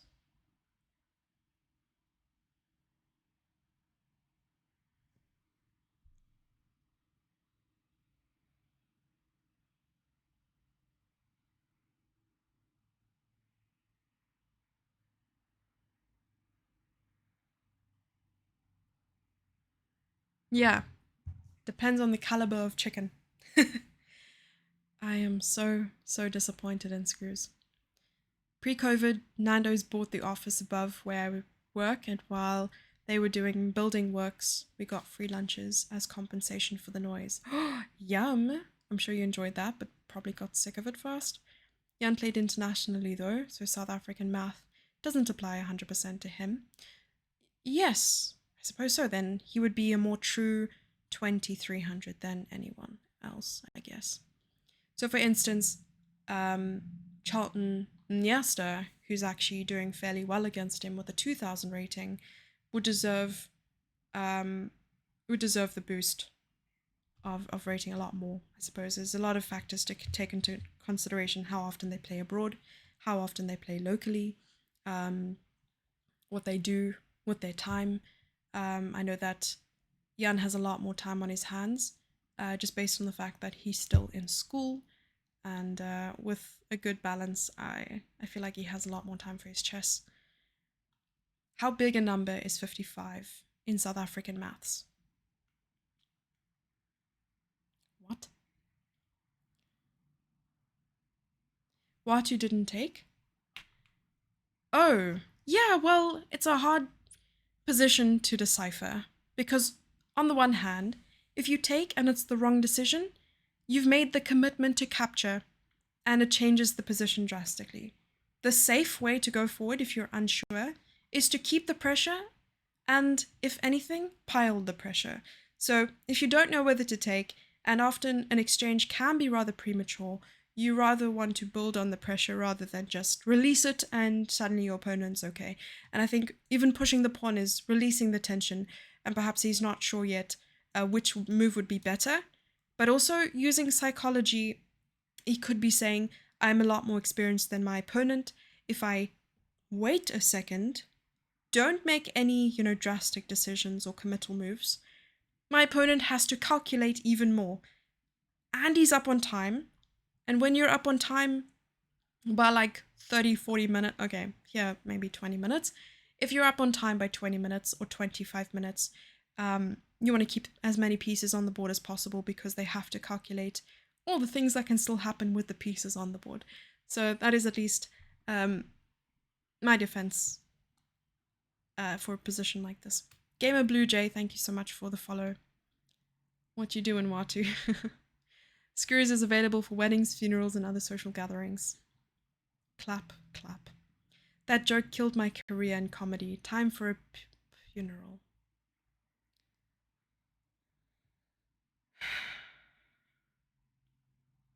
Oh, we see some things happening on board 1. We'll go there now. Charlton versus Yun. Feels like it is brewing to be a really nice rivalry for years to come. Yeah, I don't know their ages, actually. Why does f takes g6 not work after rook g3? King can hide on f8. Oh, let's see. Once again, a lot of my moves will just be based on what we see the evaluation bar do. Maybe this move? Nope, that's not it. Huh. Yeah, maybe just king f8 then. No, definitely not. Sorry. This is gonna be a trial and error.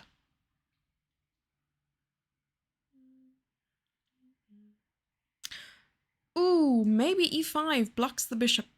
I think e5 is the move. It is not the move. Witty Alien, thank you so much for the raid. Welcome, everyone. Just an ordinary human being. Thank you so much for the follow as well. Welcome to the stream. Hope you guys had a fantastic time. I'm going to try and match his energy, though I'm going to fail miserably. I know Witty Alien is very, energetic and speaks really fast, and half the time I don't know what he's saying. But yeah, that's what English sounds like to someone who doesn't speak English. I'm joking. You're awesome. For those of you who haven't followed or checked out Witty Alien, go click on his channel. And, Twitch has made it easy for us to also share audiences now. Click on the heart in the chat above. That's all you have to do. And we're busy commentating on the Cape Town Masters. I'm actually live on premises here at the tournament venue. So I'm in a closet space somewhere. And I have a mosquito bite. I have no idea what that is and why my head is red. Please drop a follow if you're new here and like chess. I'm good. How are you, Witty Alien? Good to see you. Oh, Wayne, Cosmos MB. Very good to see everyone here. Thank you so much for choosing me and trusting me with your viewers. How many otherworldly brilliancies did you get today, Alien? Good morning from snowy Santa Fe. Hi, JR. How are you doing? The best at chess. Thanks for the follow. And Nike Slasher. You slash Nikes? That's horrible. Rather Nike Slasher. What's my chess title? I am a Woman International Master.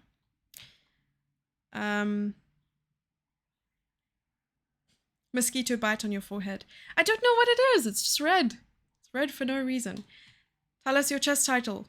I'm a Woman International Master. I actually came to the stream earlier, but there was no audio yet. I was going to join at some point. Do I watch Witty? I've seen some of your streams. Yep, I've also raided a number of times. You went to Alien Planet. I can't fault you there. Witty Alien is, in fact, that. Witty. Really well, hosted the first open mic for the year last night. How are you? Amazing. Hope it went well and it was successful. Timmy Tank, thanks for the follow. I'm good, thank you. Tired. I could use a really long nap. Mosquitoes are the abomination of the animal kingdom. Honestly, they chill in your house and suck your blood. And they don't even have the audacity to pay rent. It's horrible. Didn't notice, but now that you mention it, can't stop seeing the red. Okay, I'll hide it. Just put my hair in front of it. Now you can't see it. It's gone. It's gone forever. Let's go back to the board one. I did want to see the last move that was made here. Okay, that was the last move, and yeah, Kanya is still thinking and has 14 minutes on the clock. Let's see how well he manages his time trouble. And so many exchanges, and the evaluation says it's equal. So let's just go back for a second. So we saw this exchange in knight b5. Knight g6 was played. Knight g6, playing on the fact that the queen on f4 is undefended. So knight g6 was a mistake by Jan, but not obviously so, because once white takes, black can capture back. And then I guess the question is, what next? Oh, you know what I see? I see h takes g6, h takes g6, f takes g6, and rook takes g6, which is probably not good, because after queen takes, or probably king takes. No, not king takes. So queen takes and knight here is what I was thinking about. Then I forgot that e4 is hanging. So after takes, knight takes c7, pawn takes knight, queen takes check, and after an exchange, things look fairly equal. But what we should know in a position like this is that in no universe is this a complete draw. After... Okay, I can see what's happening here. I can't believe it. After 35 moves, their accuracy remains 97%. I know it's still like chess.com is not completely accurate, but it's beautiful to see such like really good chess being played. And for every attack that Charlton launched, Jan managed it really, really well. Ulan, thank you so much for gifting 5 subs to the community. I appreciate that. Ulan, thank you so much. You have gifted 270 subs on this channel. I am forever in your debt and forever grateful. So thank you. Craigasm, that is almost beautiful. Charlton will try to punish Jan on the clock. 53 minutes versus 18 is nothing but a flesh wound. Educational stream. Of more than 3,500 known mosquito species, the female is only 6%. What? The females of only 6% of them bite humans. I all of a sudden like females more. I hope you get your nap soon, Jesse. The open mic was amazing. Great turnout for the first one. We had roughly 20 people in the Whoa! That's huge! That's also a lot of people. I know how small cafes can be, and how full that must have seemed. That's a lot of people. Only the female ones bite you. No sexism, just facts. Wait, is that what Ulan meant?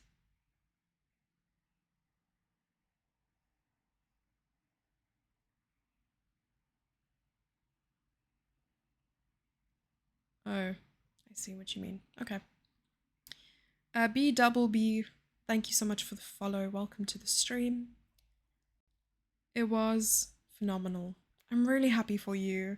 It's nice to see something that you either are busy with or have initiated do wonders. So I'm happy for you. Twitch doesn't let you buy with PayPal. Why? We'll think of something, I guess. I'm really sorry about that. Cheers. See, cheers in South Africa often means goodbye, so I don't know if you're saying thank you or goodbye. The sentence was a bit awkward. Only females bite, but only 6% of mosquito species bite.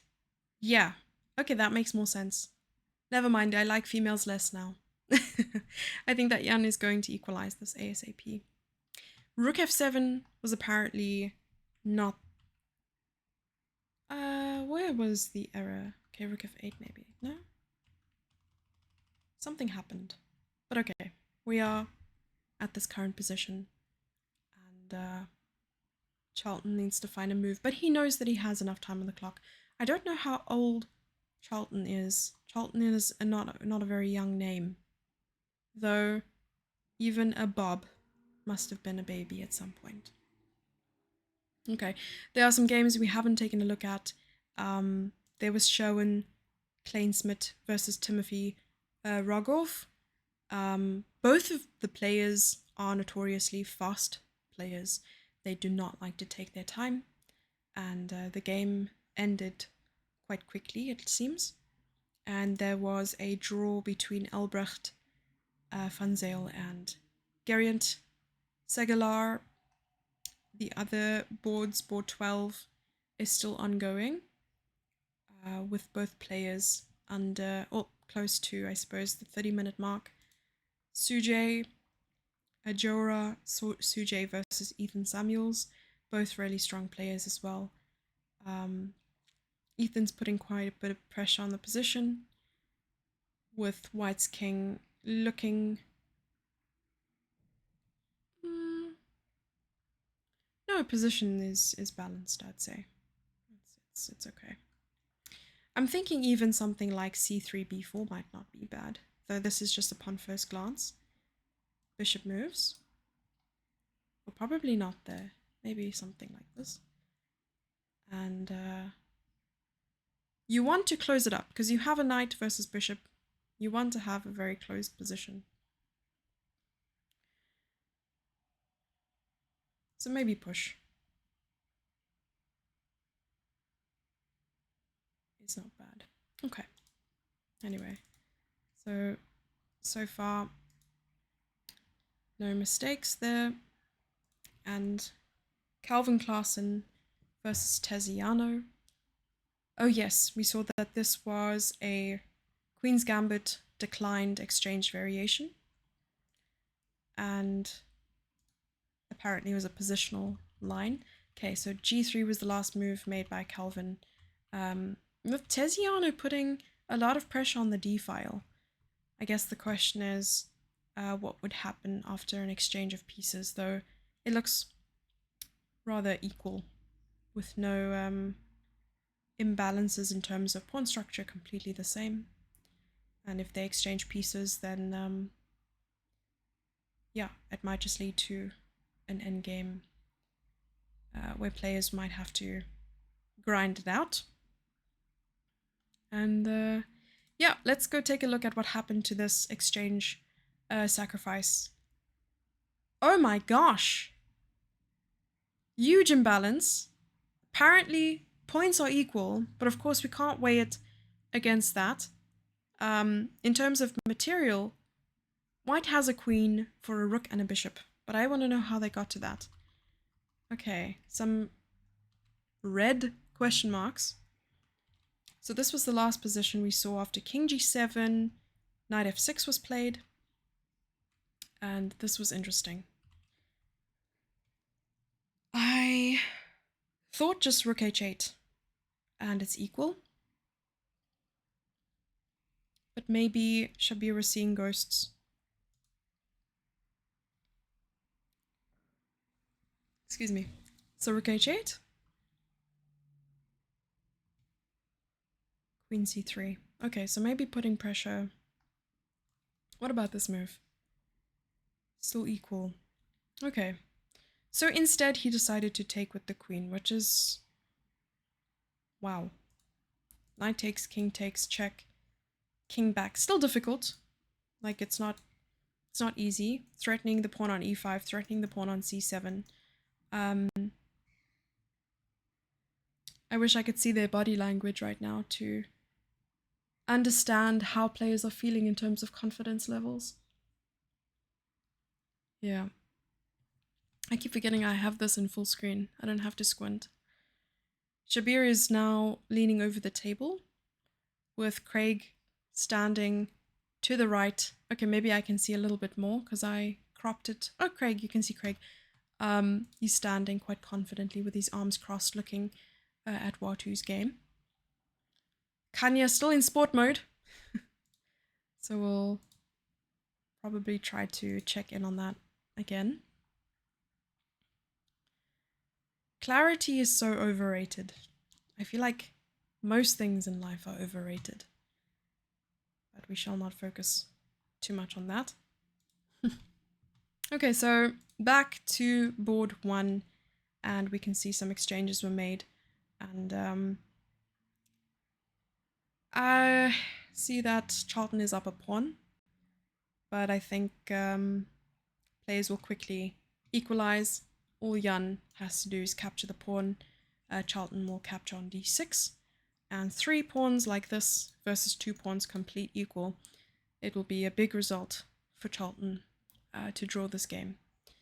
So yeah, let's hope that. Oh, of course, we love to see some crazy tactics and pieces flying, but for games to end in peace like this as well. Yeah. All rook endgames are drawn except mine. Yeah, queen sack was crazy. We'll probably look at board 2 and I'll leave you there for a moment while I take a breather and just cool off. I think I've been talking non-stop for like 2 hours. Okay. Ooh, what is going on here? Okay, let's just quickly see. So rook g3 was what we discussed for a while, and I sort of spoke about, you know, the time difference, reasons why you want to keep the pressure or pile the pressure, so things like that. And so knight takes c4, trying to grab a pawn. The wrong kind of pawn hunt. Oh! Hang on. Was there a transmission error? I think there was a transmission error. Oh no, he was serious about this move. He was very serious. Very serious about this move. It doesn't work because knight takes queen, rook takes f7, and king h6. This is exactly what happened. This is exactly what happened. What is going on? Oh my goodness.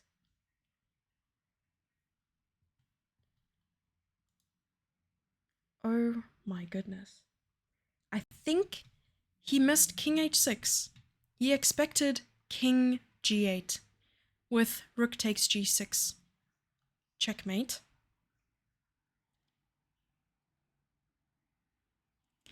And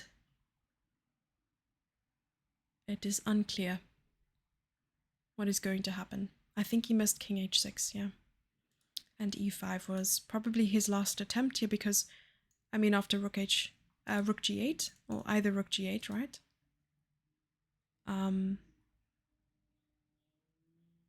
Yeah, I don't see anything. Oh, okay. So he ended up playing this here. I suppose you can just take, and if check, rook can just retreat. But here he gave an entire queen for nothing, unfortunately. And he had the time on the clock. I think he just miscalculated, which isn't uncommon. We've seen the likes of Vishy Anand blundering queens as well. So we'll give that game a bit of a rest. We'll check out another game instead. So the exchange of pawns has happened here. On the board, I still think that this game will end in a draw. They will probably agree in a draw in a bit of time. And we can go to Calvin's game versus Tiziano, which we were also discussing might end in a draw. Depending on what happens next, white took 10 minutes to play g3, and Tiziano has now spent a total of probably 10 minutes as well. Or 10 minutes. 10 minutes playing his move, but he's still thinking, okay, rook c8 has been played. And we also see that Charlton made a move. So rook c8 has been played. He decided to give up the entire control of the d file. He didn't want to exchange pieces, and possibly just playing a move like rook c3. And I think that Calvin might want to put some pressure on the position, but I think if he tries to push a little bit too hard, he may lose control of certain squares, which will not be ideal. Okay, so coming back, it looks like he had an advantage at some stage. So the advantage was here. We saw this position where he was a pawn up, and we were discussing what to do after rook d8. What was the answer? Because there were lots of tactics. Wasn't it something like rook d3? We were talking about rook d3. Okay, that is not it. The move was queen c1, which, okay, it's not easy to see. Probably the play on the weak back rank, but okay, bishop f3 doesn't feel like a blunder. It really doesn't. And now Calvin has 10 minutes to decide what to do here. These games are crazy. So much is happening. So much is happening. Okay, so we'll leave this position up, and I'm going to take a quick respite and be back soon. So don't go anywhere, and yeah, I'll leave these games up. Okay, see you soon.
Alexandra, thank you so much for the raid. I appreciate you. I just saw it as I came back. I'm not going to put my camera on yet. I just want to continue having a little break. But yeah, I just thought I would thank you so much for the raid. I appreciate it. Jenny's busy. My mum is busy watching my stream, but I kept the door open because it's so warm. But yeah, everyone who hasn't checked out Alexandra's stream, please go check it out. Honestly, your dedication to self-improvement in chess and in life has been very inspiring. Never stop posting on Instagram stories. Like, honestly, I find so much motivation comes from just looking at and taking in what others are doing on social media. No problem, Jen. Shame Jenny seems apologetic. Yeah, Watu did not seem happy after his game. But yeah, those of you who haven't checked out Alexandra, please go and do that. I will be back shortly.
And I am back with some more. It looks like most of the games have sort of wrapped up now as well.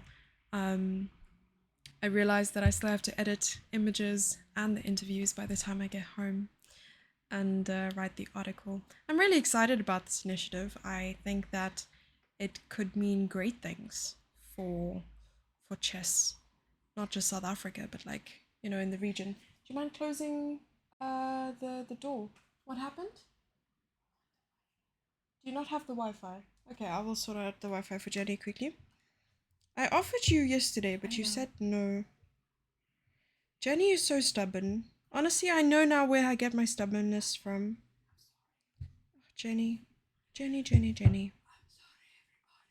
It's okay. I just scold her for all the years that she scolded me. I think it's this one. Q.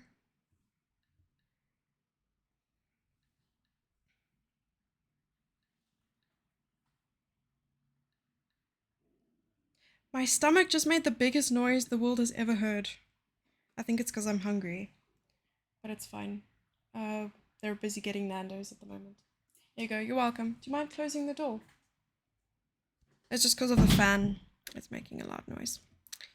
Sorry about my belly. You thought you heard something. Yeah, it was my stomach. Actually, no, there's a huge wave coming. Oh, it just crashed against the rocks. Hey Kaz, how you doing? Oh, Meg is here. Giant Pixels is here. Kaz is here. John is here. The gang is here. ASMR. Okay, they agreed to a draw, it seems. I'm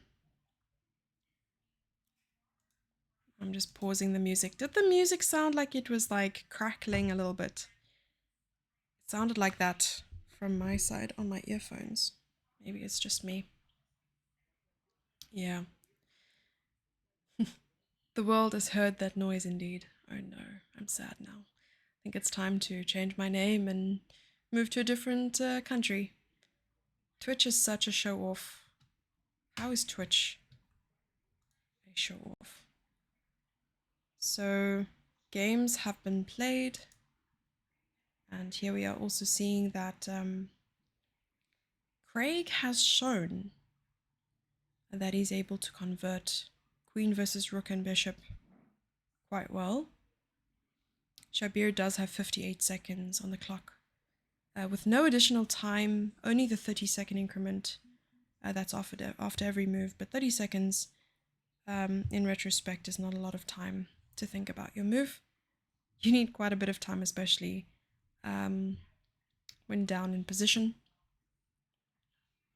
But yeah, we have at the bottom board, well, the end of this row of boards, rather, that is Craig versus Shabir, and right next to them is, I think that's Michael versus Charles de Villiers. Lurkers now know they are not part of the gang, and we have JR. Keep in chat, the gang! Well, everyone's part of the gang. Everyone here is part of the gang. I just didn't name everyone. I'm sorry for making you feel left out. I apologize deeply. We'll wait a couple minutes and then we will call it a day.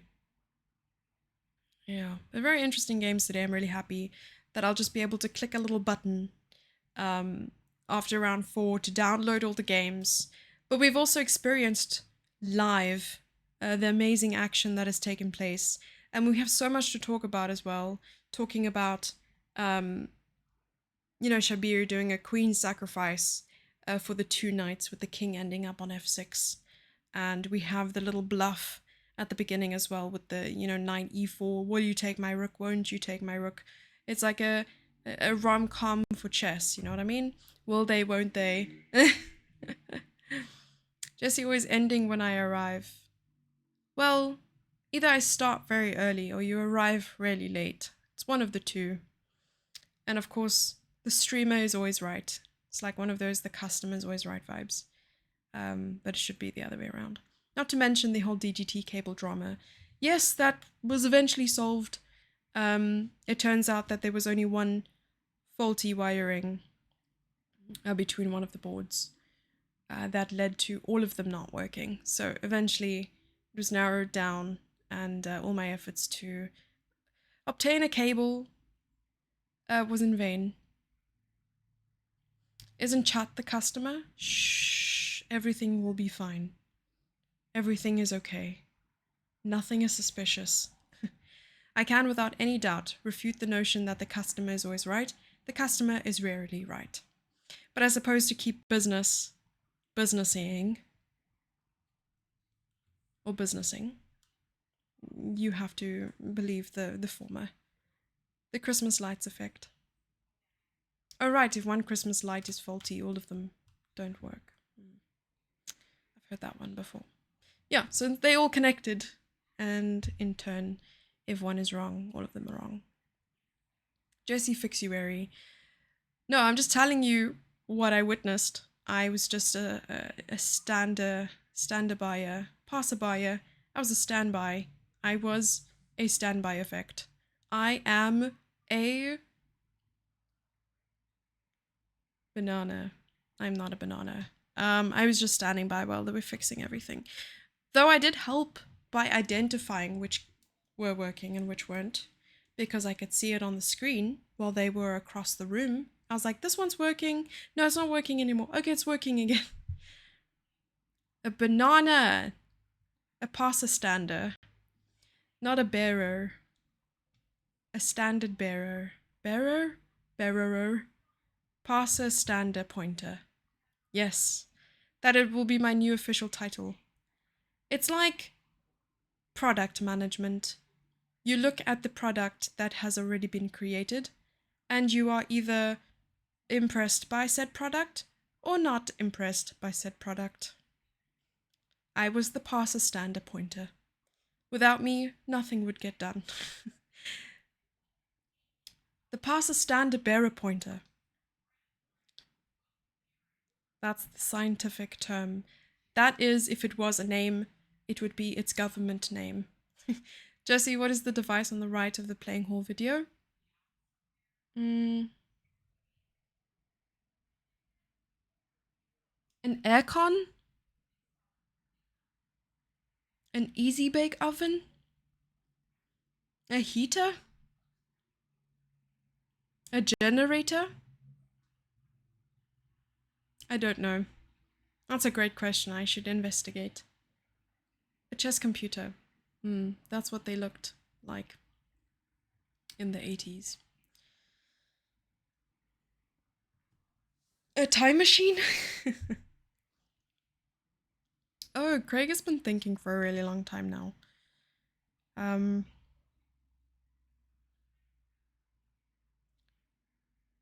then the game between Charles de Villiers and Michael Cuthberg is still ongoing.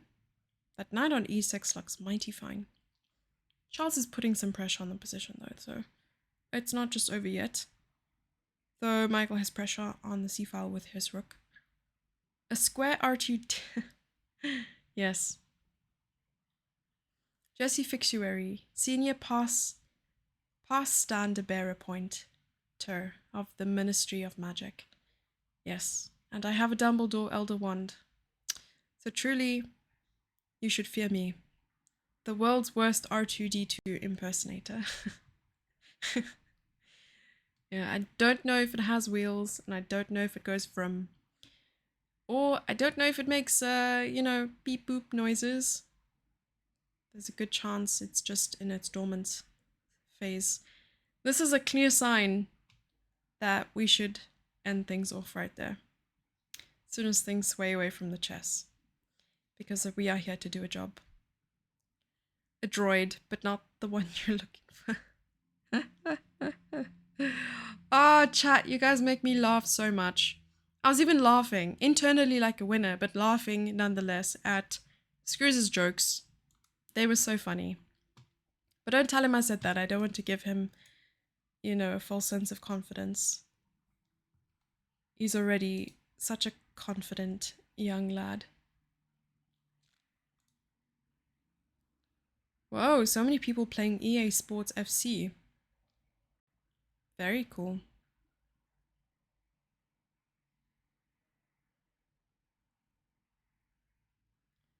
And then, of course, the Rilton Cup is still going on as well. Hammer is streaming Getting Through the Tough Times Football Manager 2023. He's living in the past. Hey, Chessify. Oh, thank you. That means a lot to me.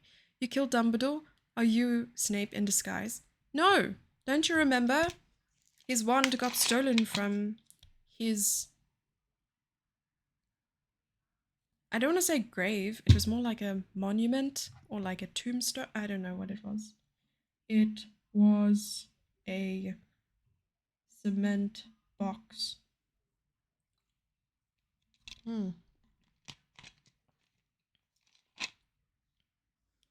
Screws is always trying to curry favor with his non-joke. That was horrible, John. So you're Voldemort in disguise? Yes. I am he. I don't know why I made a Darth Vader voice, but... Voldemort, I am your father. Screws wasn't trying... Oh wait, I read that already. The crossover no one asked for. Yeah, well, you know. Anna Crumling is doing so well. She has 17,000 viewers right now. That is ridiculously awesome. Good for her.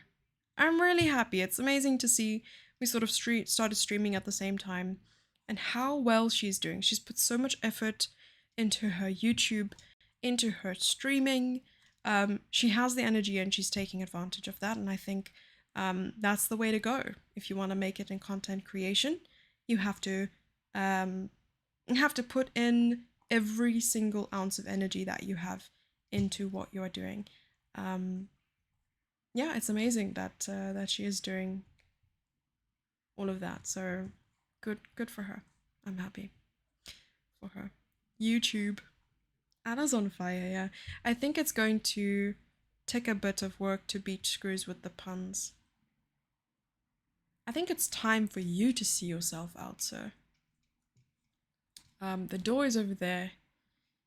You can simply walk on over and close it behind you gently. Hey, Carsten, how you doing? They're good. I'm laughing internally once again. So thank you. I'll get my coat. All right, so let's see who's streaming. We'll go give them a raid. Half of me wants to, you know, climb on that hype that is Anna's stream, but I also know that it's always better to send you off to a streamer who would benefit more from the raid. I'm just looking for someone who is streaming. I don't think we follow Mary Chess. I'm not sure who Mary Chess is. Okay, looks like there's a girl who is streaming. I'm a woman FIDE master in chess. I will stream chess sometimes and poker. My chess.com official page is Larina Maria. Chess.com club Mary Chess. Awesome. Well, I don't follow her, so I'm going to give her a follow. And then we can go and raid her. Yeah. Okay, guys. Thank you so much for being here. I will be back tomorrow at 9 o'clock. There's a good chance there's load shedding at the venue. I'm going to chat to them whether there's a generator and whether it will be a good idea to either stay at home and stream the round or be here and stream the round, because I will definitely be here in the afternoon, but it's a question of whether I'll be here in the morning with hall cameras, so we'll see. Okay, Let's raid Mary Chess. Bye, Santa, Mega, John, Giant Pixels, JR, Carsten. Good to see you. Send to Anna, she maybe gets a new record. I should have. Okay, next time. Oh wow, we have a lot of people in the raid. That's incredible. Thank you all for being here. Thanks for streaming, Jesse. Have a wonderful evening. Thanks for the stream. Thank you guys for being here. Honestly, it never gets old. I enjoy the company of all of you.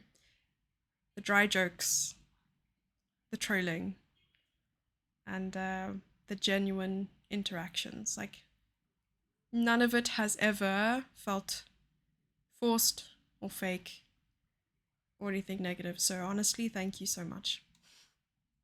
I appreciate it a lot. See you soon. I'll see you tomorrow. Good luck with your efforts as a rater. Thank you, Waterfall, for that. I appreciate it.